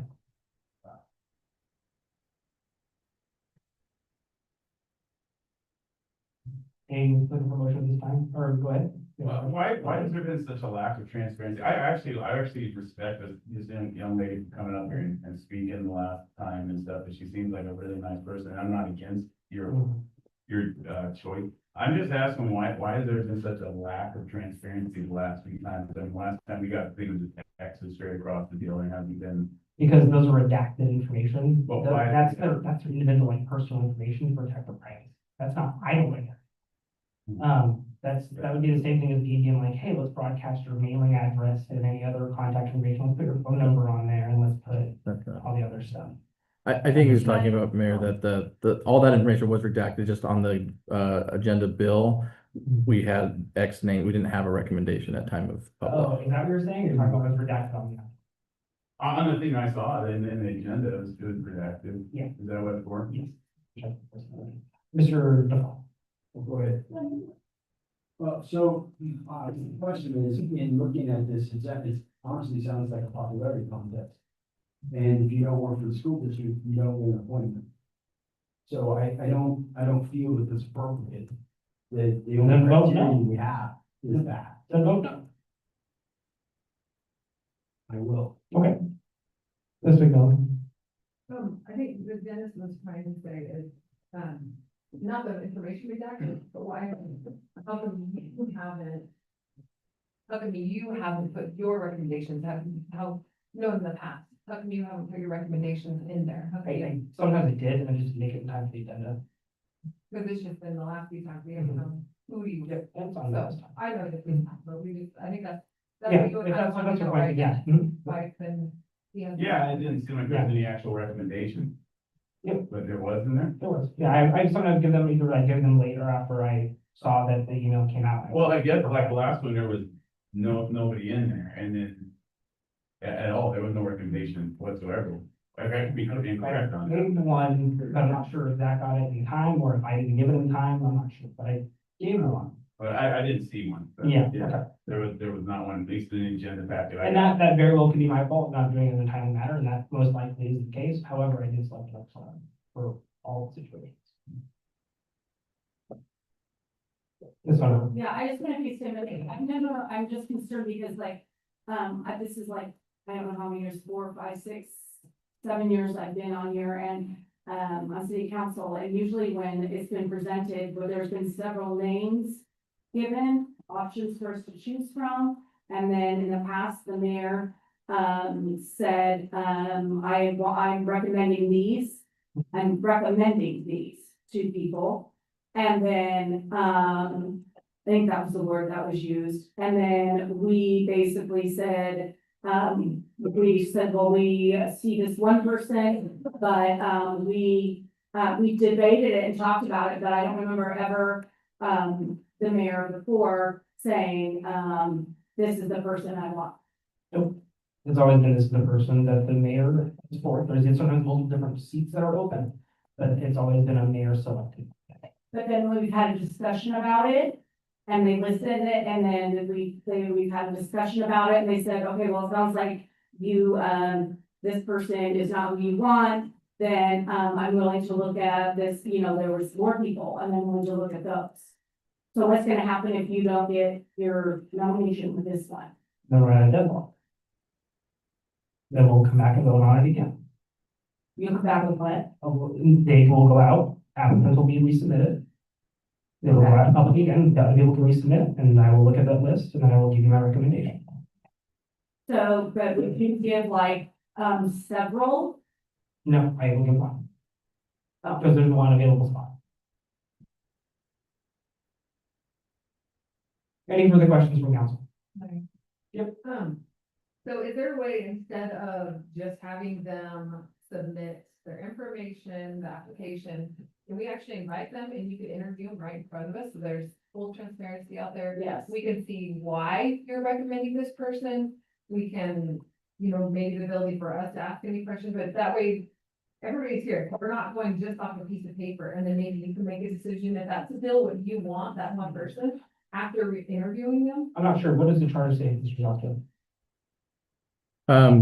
Charter is silent on the process, so it's really, up to you, mayor, to make the appointment, and then council, has to confirm the appointment. So, kind of to what you were stating there. So if you, if council doesn't confirm the appointment, then you try again, until you eventually get to a point where it's been, the appointment has been confirmed. Since I've been here, we have had instances where the planning commission, especially for planning commission, the applicants were interviewed in the public forum because we had so many people interested in the seats. One of the issues, the reasons why so going back on the history as to why the charter is set up this way for, not only the planning commission, but for all, but why the planning commission seems to be a heightened focus is because planning commission through the state of Oregon and through our charter is given quasi judicial authority to make rules, to make rulings that have the enforcement of law, but they're not lawful. They're not a law, if that makes sense. And so, which of course can get appealed to the council, whereas the other boards are advisory boards. It's the Parks and Recreation Advisory Committee. It's the Library Advisory Committee. So they don't have quasi judicial roles. They have advisory roles. And so that's part of the reason why the Planning Commission has always historically had a little bit more focus than the other boards. The process is the same though. Mayor appoints to all of those, council confirms to all of those.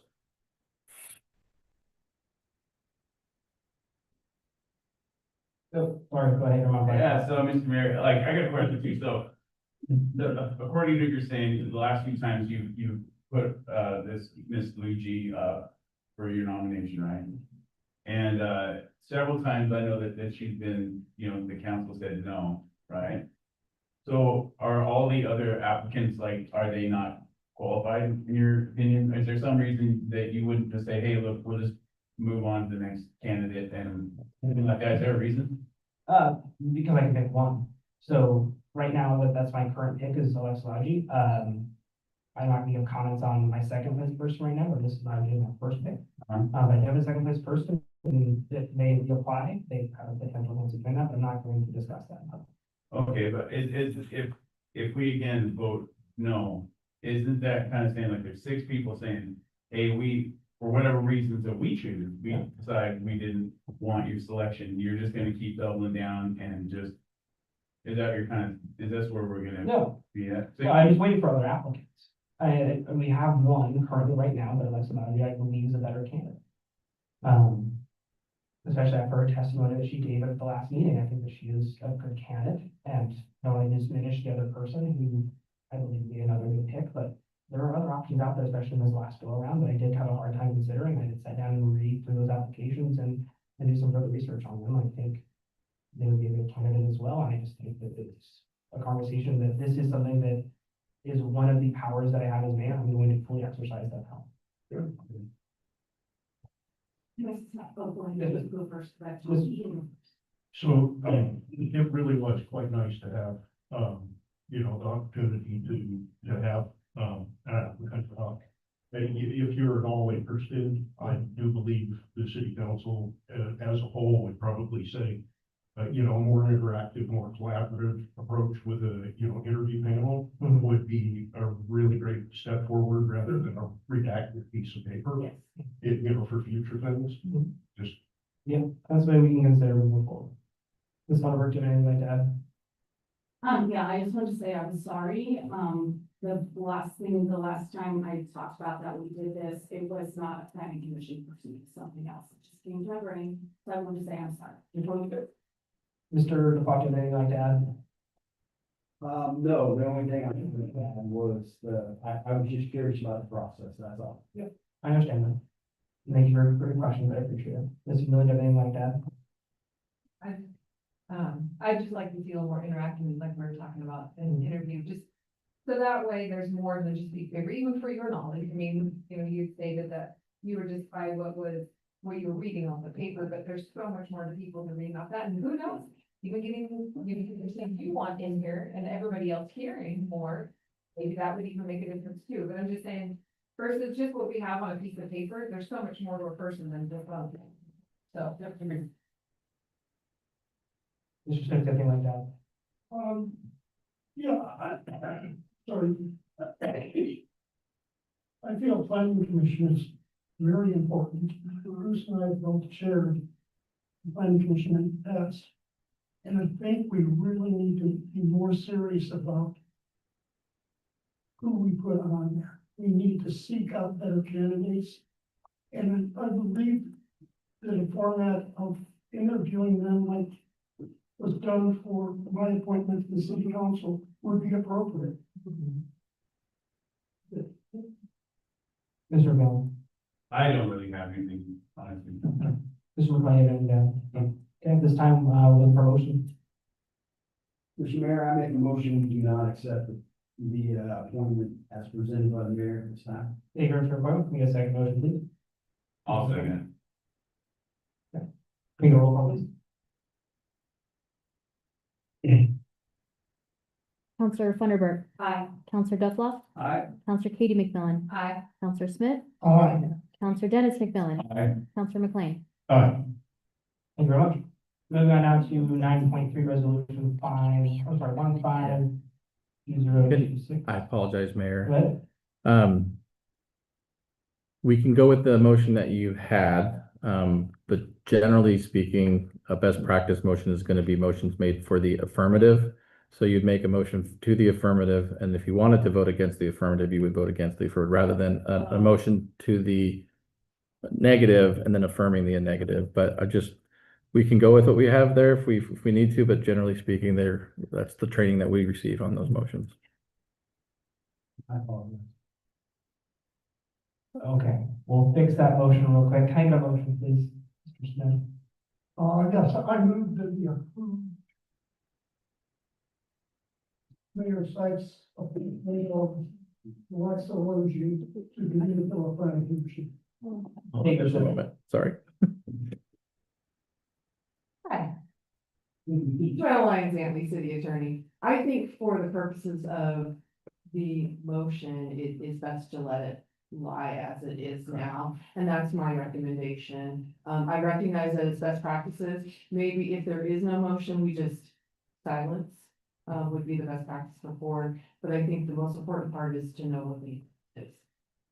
And we understand what the intent. Yeah, so I would agree with that. So generally, future knowledge, motions to the affirmative, you can vote against or for the affirmative are usually considered to be, because what we have now is sort of a yes to a no. A double negative. Yeah, and so it's kind of it can be confusing to the reader, it can be confusing to the public, it can be confusing for the record. The other thing with that is, yeah, so you can also an item can die because it failed to receive a first or a second. But generally speaking, it's usually a good idea to, whether you agree with it or not, just take the action. So have the first, have the second, and then vote. If you don't want, if not necessarily talking about this item, but if you don't want the item, vote it down. Rather than have no action at all, because then the argument could be made that there was no action, nobody made it, well, it died because there was failure of a motion. That's true, but it's usually better to actually have a motion and move it forward. Just some information, food for thought. In our city attorney recommended the, I withdraw my motion. Thank you, Mr. Smith. You good to move on? Thank you. Apologize for interrupting that. Thank you. No, you're good. I appreciate the clarification. Put on that 9.3 resolution 152026.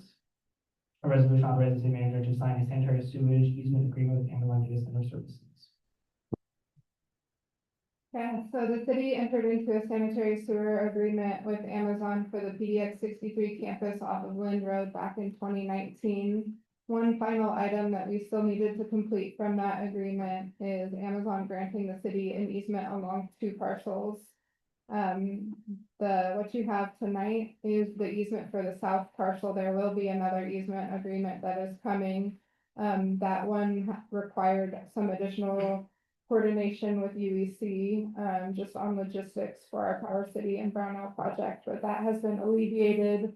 Unfortunately, Amazon mails these easement agreements via snail mail, so I did not have the second agreement in time to get it into the packet tonight. So assuming you approve this one now, you'll see the next one, and if it's okay with council, we would likely sign that and then bring it to you with a ratified signature date so that we can have both easements in place to begin work on Power City Brownell as soon as possible. Fantastic. Is there any questions from council this time? No. So once a head nod, we're looking for a motion this time. Mr. Mayor, I'd like to make a motion to approve new business item 9.3, resolution number 15-2026. Thank you for your motion. Can we get a second motion, please? I'll second that. Thank you very much. Can we get a roll call? Counselor Funderburk. Aye. Counselor Duffloff. Aye. Counselor Katie McMillan. Aye. Counselor Smith. Aye. Counselor Dennis McMillan. Aye. Counselor McLean. Aye. Thank you very much. The motion carries. Moving on to 9.4, resolution 162026, a general fees resolution. Yeah. Yeah, so at the November 18th meeting, Kevin from Sanitary Disposal was here to address the council about the curbside recycling mandate and implementation of that. And so these rates as proposed are in the fee resolution tonight. It does have the clarification that in addition to the 95-gallon can for residential customers can request an additional can at no additional charge. That was a difference from what he presented at the last meeting. As we were going through the fee resolution, we did have a couple other changes. Staff kind of tracks those throughout the year that we've incorporated. One thing that we do not currently have is a designated sewer rate for RV parks and mobile home parks. And we do have a couple in town.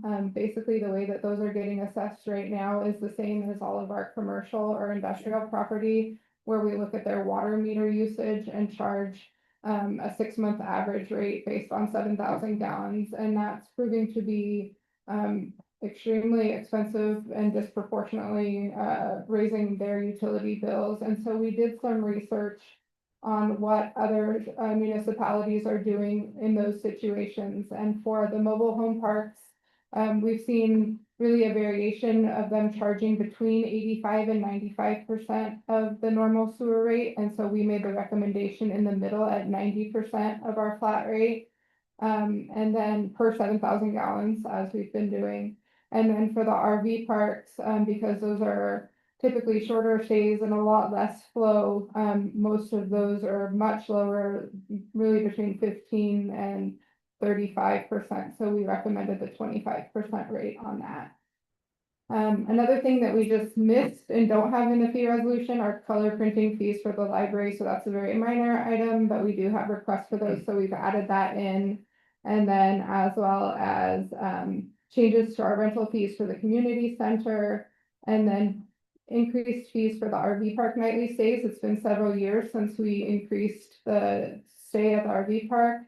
Costs have continued to rise, and the feedback that we receive from Good Sam every year is that we could be charging much more than we are. There is one new aspect to the fee component. For the RV parks, we have our premium sites with 50 amp service with the Riverview for 1 through 6, and those now have a slightly higher rate than the rest of our spaces. And I think that highlights all of our changes. Great, thank you. Any questions from council this time, Mr. McLean? So it's generally a topic for another, a different time, but what are our general, broad spectrum, how are our general fees structured compared, to the other local communities?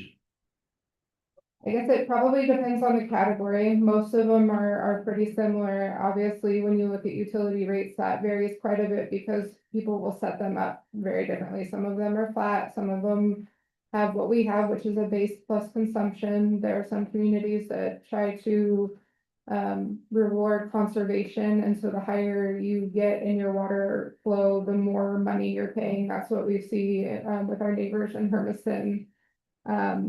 Right now, like our business license fees, historically, we had one, Hermiston didn't. That has recently changed. Now they have business license fees and it's based on number of employees, so ours are much lower than theirs. It really just kind of fluctuates.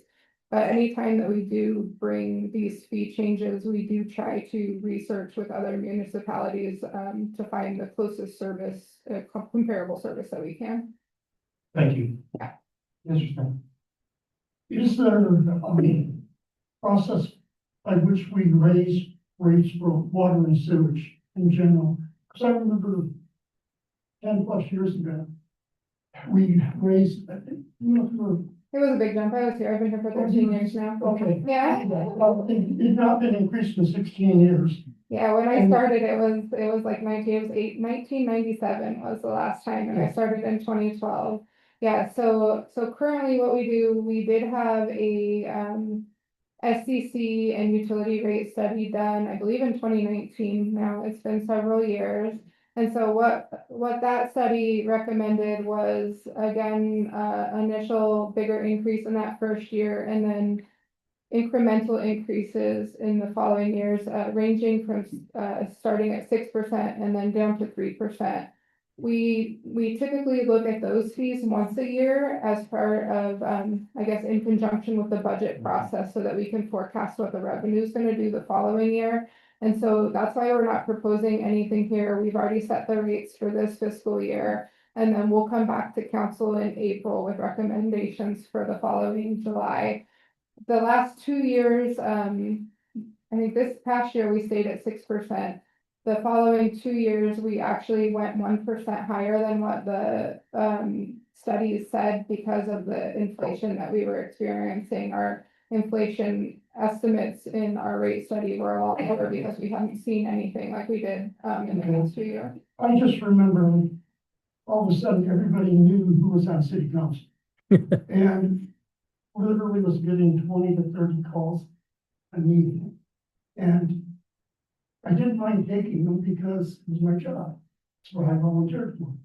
But I was hoping we wouldn't cause that kind of commotion again.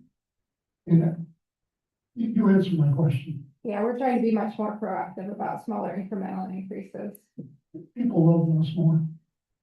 People don't love any at all, but Any further questions from council? Just a quick question. You mentioned, for the recycling rates that it was supposed to be updated, that, you get an extra 95 gallons for no charge. Where's that? I don't see that. Let me scroll to the. I see where it says curbside recycling rates, the residential, every other week, 95 gallons for $8 a month, and then it goes straight into commercial. There was a note on the line that maybe got hid, but I do have an email from him. We will not charge for extra cans. Okay, I just wanted to make sure that was. On the record. If the note's not in there, I will note it as an administrative correction before it gets published to our website, if that's okay with council. That's fine. Thank you. Any further questions? Okay, this time we're looking for a motion. Mr. Mayor, I'd like to make a motion, we approve new business item 9.4, resolution number 16-2026. Thank you. Can we get a second motion, please? I'll second that motion. Thank you, Mr. McLean. We go roll call. Counselor Funderburk. Aye. Counselor Duffloff. Aye. Counselor Katie McMillan. Aye. Counselor Smith. Aye. Counselor Dennis McMillan. Aye. Counselor McLean. Motion carries. Moving on now down to 9.5, resolution 172026. Staff? Yeah, right. I think we got this one. Is there any questions from council on this one? No questions. We're looking for a motion. Mr. Smith? I move that we approve 9.5 resolution 17-26 for resolutions to define the official results of the November 4th, 2025 election. Thank you for your motion. Could you get a second motion, please? I'll second that motion. Thank you. Can we get a roll call? Just a friendly reminder to use your microphones, please. Thank you. Counselor Funderburk. Aye. Counselor Duffloff. Aye. Counselor Katie McMillan. Aye. Counselor Smith. Aye. Counselor Dennis McMillan. Aye. Counselor McLean. Aye. Okay, moving on now. Motion carries down to 9.6, resolution 18-2025, resolution. Might be a little there. All right, Mr. Stockton. Pretty self-explanatory. Yep. Okay, if there's no further questions from council on this one, looking for a motion. Mr. Mayor, I make a motion to approve resolution number 18-2026. Thank you, Mr. DeFloss. Can we get a second motion, please? I'll second that. Thank you, first and second. Can we roll call? Counselor Funderburk. Aye. Counselor Duffloff. Aye. Counselor Katie McMillan. Aye. Counselor Smith. Aye. Counselor Dennis McMillan. Aye. Counselor McLean. Motion carries. Moving on to 9.7, the resolution 19-2026. Once again, for self-explanatory. Okay, any questions? No questions, we're looking for a motion. Mr. DeFloss, you have a motion? Mr. Mayor, I approve, I'd like to make a motion to approve resolution number 19-2026 B. Thank you very much for motion. Please second the motion, please. I'll second. Make a roll call. Counselor Funderburk. Aye. Counselor Duffloff. Aye. Counselor Katie McMillan. Aye. Counselor Smith. Aye. Counselor Dennis McMillan. Aye. Counselor McLean. Aye. You guys have it. Moving on now to our public comment this evening, our second one. No additional public comment at this time. Moving on to discussion items, which there is none. Moving on to mayor's message. I just want to say, hopefully everyone had a good holiday season start off so far. And I look forward to the holiday season. Other than that, that's all I have for everyone. Ms. Vanderburg, would you like to start us off this evening? Yeah, first I would like to, say how great it was having the 3 officers sworn. That was amazing. And also I want to thank Dan Josiah for your presentation, and Fawn, thank you for coming. I appreciate you. I just have a, this won't take long. I just have a letter I would like to read, to, Mayor's side. So I'm writing because I was very upset by the letter you recently read a few meetings ago in an open session about a resident who simply wanted to serve on the planning commission. Bringing up things from their past in such a public and embarrassing way was completely unnecessary and honestly very disappointing. As a member of the city council, I take seriously the responsibility we all share to encourage community involvement and create a welcoming environment for residents who want to serve. What happened during your speech does the opposite. It sends a message that anyone who steps forward risks having their past publicly dragged out and used to shame them. That's not the kind of city government people we will want. That's not the kind of city government people will want to participate in. If this situation was such a major concern for you, I would have appreciated if you had come to me privately and reached out to the full council. I would have wanted to discuss the issue with you and hear your perspective. In fact, if you had expressed how strongly you felt, I likely would have honored your request. But having a discussion, listening to each other, and working through concerns together is the proper and respectful way to solve an issue. Your choice to publicly announce that you wouldn't allow us to nominate her was extremely upsetting, especially because it signaled you weren't even willing to talk with the rest of the council. People who volunteer for committees or consider running for office should feel supported, not attacked. Your actions will only discourage good people from applying for any committee or even thinking about serving on the council. I have to be honest, I was embarrassed by your behavior. Treating a citizen like that was unacceptable, unwarranted, and inappropriate for the mayor of our town. We should be working together to build trust and encourage civic engagement, not tearing people down. Moving forward, I hope we can focus on a better communication and honest dialogue, both with each other and with our residents. Embarrassing people, whether citizens or council members, only divides our community. As mayor, you speak for all of us and represent the entire city, and I want to be clear that I do not agree with what you did. I truly hope we can work toward a more respectful and collaborative way of addressing concerns in the future. Thank you. Thank you for your comments, Ms. Thunberg. Mr. DeFault. Yeah, I too want to welcome the new police officers. I think it's great. We're probably back to full staff now. That's awesome. I'd like to see that. Also, I'd like to say that I drove down 7th Street, like so much better. That looks so much better down there. And I know that, you know, good things aren't passed on as much as they should be, but we appreciate that. That's awesome. Coffee with a Cop, that went really good. Great event. Thank you very much. We appreciate you guys being transparent and being there for the community. It's important for us to bridge that gap, especially nowadays. It's just important they know that the guys in blue are there to help. So,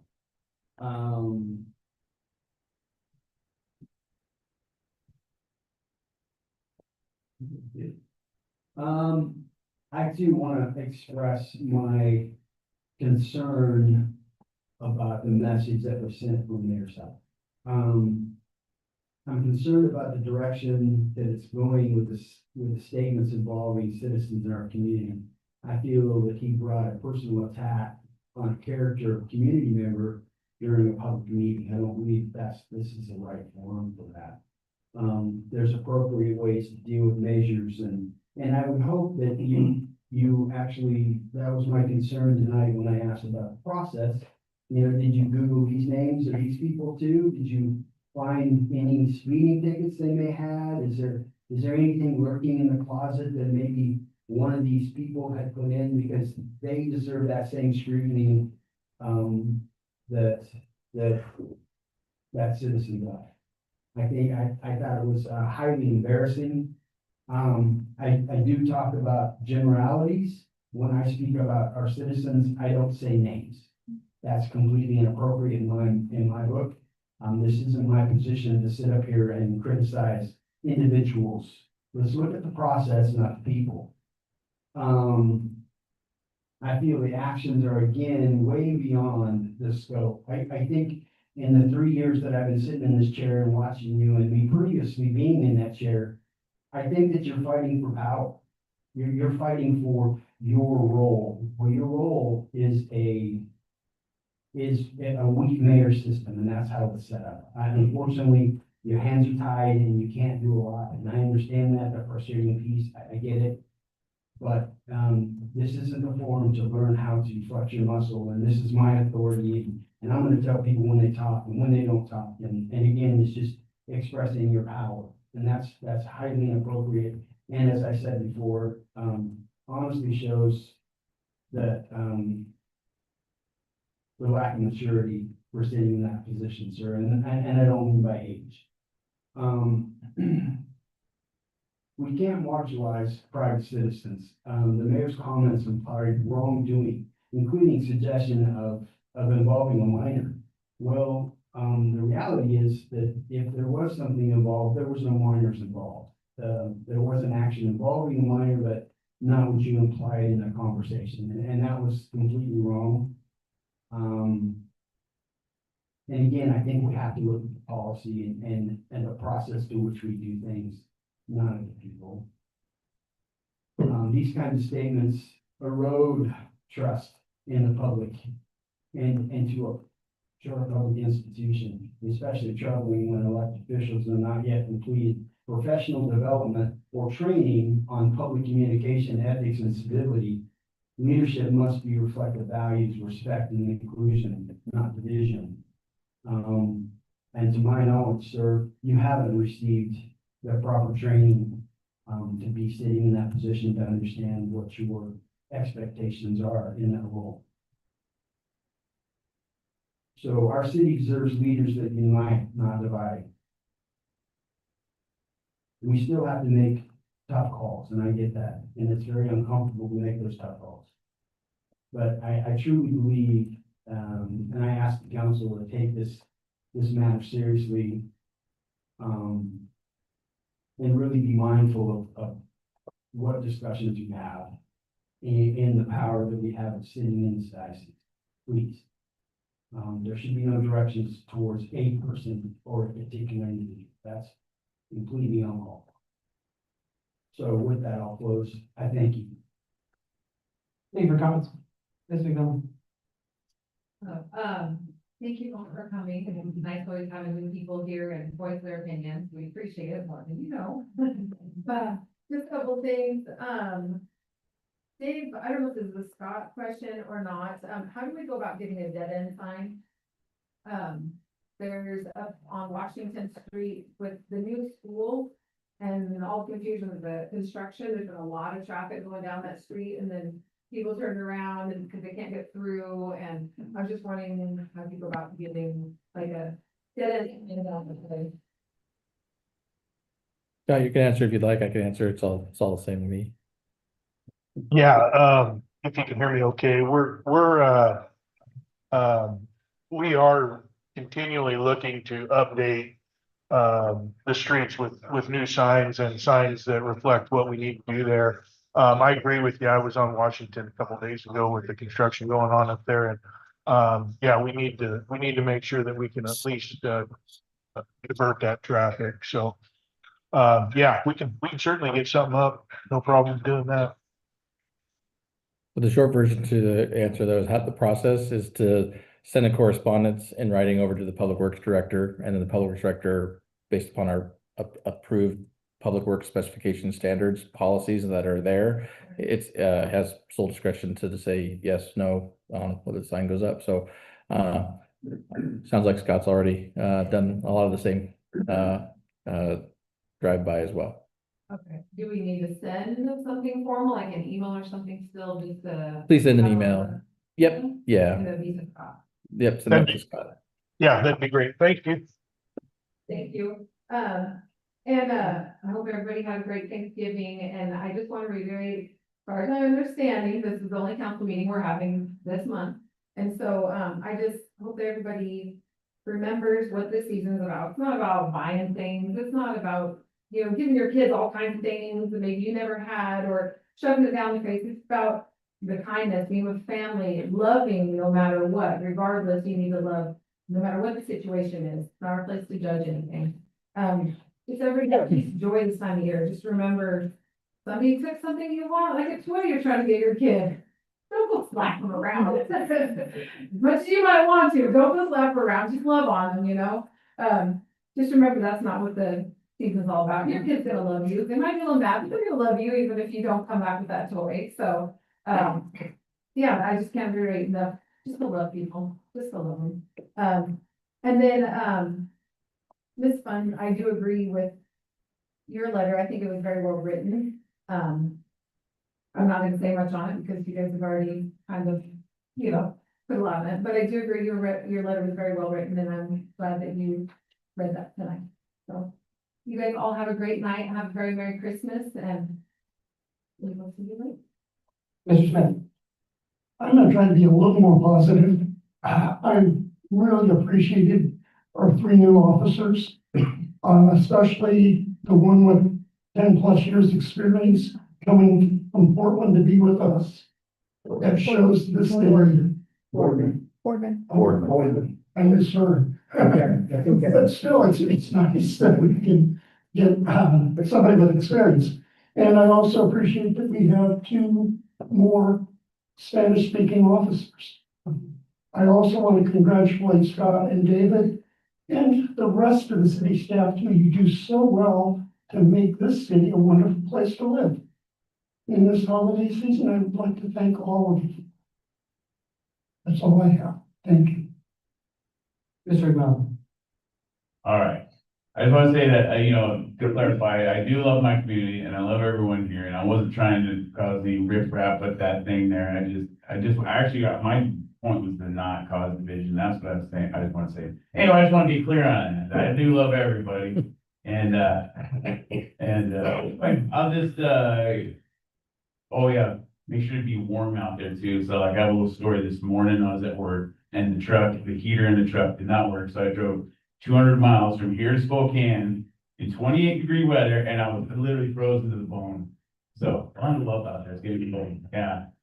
And then, I guess that's all I got right now, but I do plan on going skating up there, Esmeralda, so you'll see me up there sometime. I don't know about booking my birthday party, but I'll be up there probably on the little mopeds. Me and my kid got some sweet mopeds. We'll be cruising around town. Fun. All right, that's all I got. Mr. Glenn. Thanks everybody for being here. We really do appreciate your input. Thank you very much. A new thought about the whole thing. And I'm sure Dave took notes about that to take it to project path to visit through all that. Thank you for staff. Yeah, if we are just having one meeting this month, we are all gonna show up because we want to see the pirouette. Yes, should we call the ambulance? Are there video cameras? There are. Of course. So I was up at the gas station and saw saw where the skating rink was gonna be. I think that's a pretty, I mean, we've got a better location coming, but that was a great find for now. And, I mean, I just, reiterate what we said earlier. If this is it, it's like, hey, it's probably time to wish everybody a great, Christmas. If you're traveling, be safe. Even though we're having unseasonably warm weather, there's bad weather afoot, and we'll have our usual lousy driving conditions to deal with. So everybody be safe, and we'll see you in January. Thank you very much. This is time that ends our meeting. If there's nothing else from staff at this time. No, I just want to, saw a couple confused faces. So just the reason why there's not a meeting in 2 weeks is at the beginning in January, every year we adopt your calendar for the whole year. And so at that time, charter requires that you just meet on the first Tuesday of every month. The additional meeting that we have is because we have a lot of work to do and we've adopted that on our calendar. So that's why there's not a meeting, on the 16th of this month. And so the next time we'll see will be on the 6th of January. We'll have an agenda item for you then for your calendar for the whole year, moving forward. So come with, nobody has BlackBerry anymore, but come with your calendars and that sort of thing for the year. There's gonna be a couple things added on that. Just sort of a sneak peek. One, you have your urban renewal agency will now be meeting quarterly. So that's on the second meeting of the first month of each quarter. So January, April, July, October. And so that'll start at 6 p.m. So you have 4 more meetings to attend next year right out the gate. And then there'll be your retreat. So look for times in February, March. We have a couple of recommendations for you for those, but earlier is better. And then we have other recommendations as well that we're looking at too. So just be aware we can come with those calendars. Great. Thank you. Time was for motion to adjourn. I'm so sorry. Nancy brings up a good point. So because the motion passed to fail on the planning commission, we need a motion from council on how to move forward with that. Would you like us to continue to advertise again, come back in 2 weeks, 4 weeks? What timeline would you like for that? Apologize, we should have asked this during that item on the agenda, but good catch, Nancy. Thank you. Bring back January 6th. Is that next? That's our next meeting. That should give us some time. Any questions from council? Do we want to open it up for advertising to accept more applications? Yep. And then bring them back January 6th? Is that? I think that. Okay. Yes, I agree. Okay. I just need I make a motion that, the application's back out for planning commission. Bring it back to us on the January 6th meeting. Thank you, motion. Can you second the motion, please? Second. Thank you, first and second. Can you roll call? Counselor Funderburk. Aye. Counselor Dufflock. Aye. Counselor Katie McMillan. Aye. Counselor Smith. Aye. Counselor Dennis McMillan. Aye. Counselor McLean. Aye. Ms. Gamble, I want to say thank you very much for your tireless effort to keep this going on. We appreciate it. You do a hell of a job. All right, looking for a motion to adjourn the meetings. Mr. Mayor, I make the motion that we adjourn our meeting. Thank, we need a second motion, please. I'll second that. We can roll call. Counselor Funderburk. Aye. Counselor Dufflock. Aye. Counselor Katie McMillan. Aye. Counselor Smith. Aye. Counselor Dennis McMillan. Counselor McLean. Aye. This meeting's now adjourned. Thank you very much for attending. I really like these, by the way. Me too. I like them a lot, like a lot. This is a great find. So much. Yeah. Not having to get over works on the table. Yeah, it's really great. Good find. I'm glad. I'm so sorry. I'm glad you did. You're great. Glad you did. I rarely do. It's totally great. I I gave it. said like before they even voted, but I'm like, Yeah. let's see what's going. Well, I wasn't trying, I was trying to get an understanding. I'm like, do I correct them? Do I not correct That's what I them? said. So. Okay. I didn't, so I was like, oh. We're all- I. Yeah. Missing it.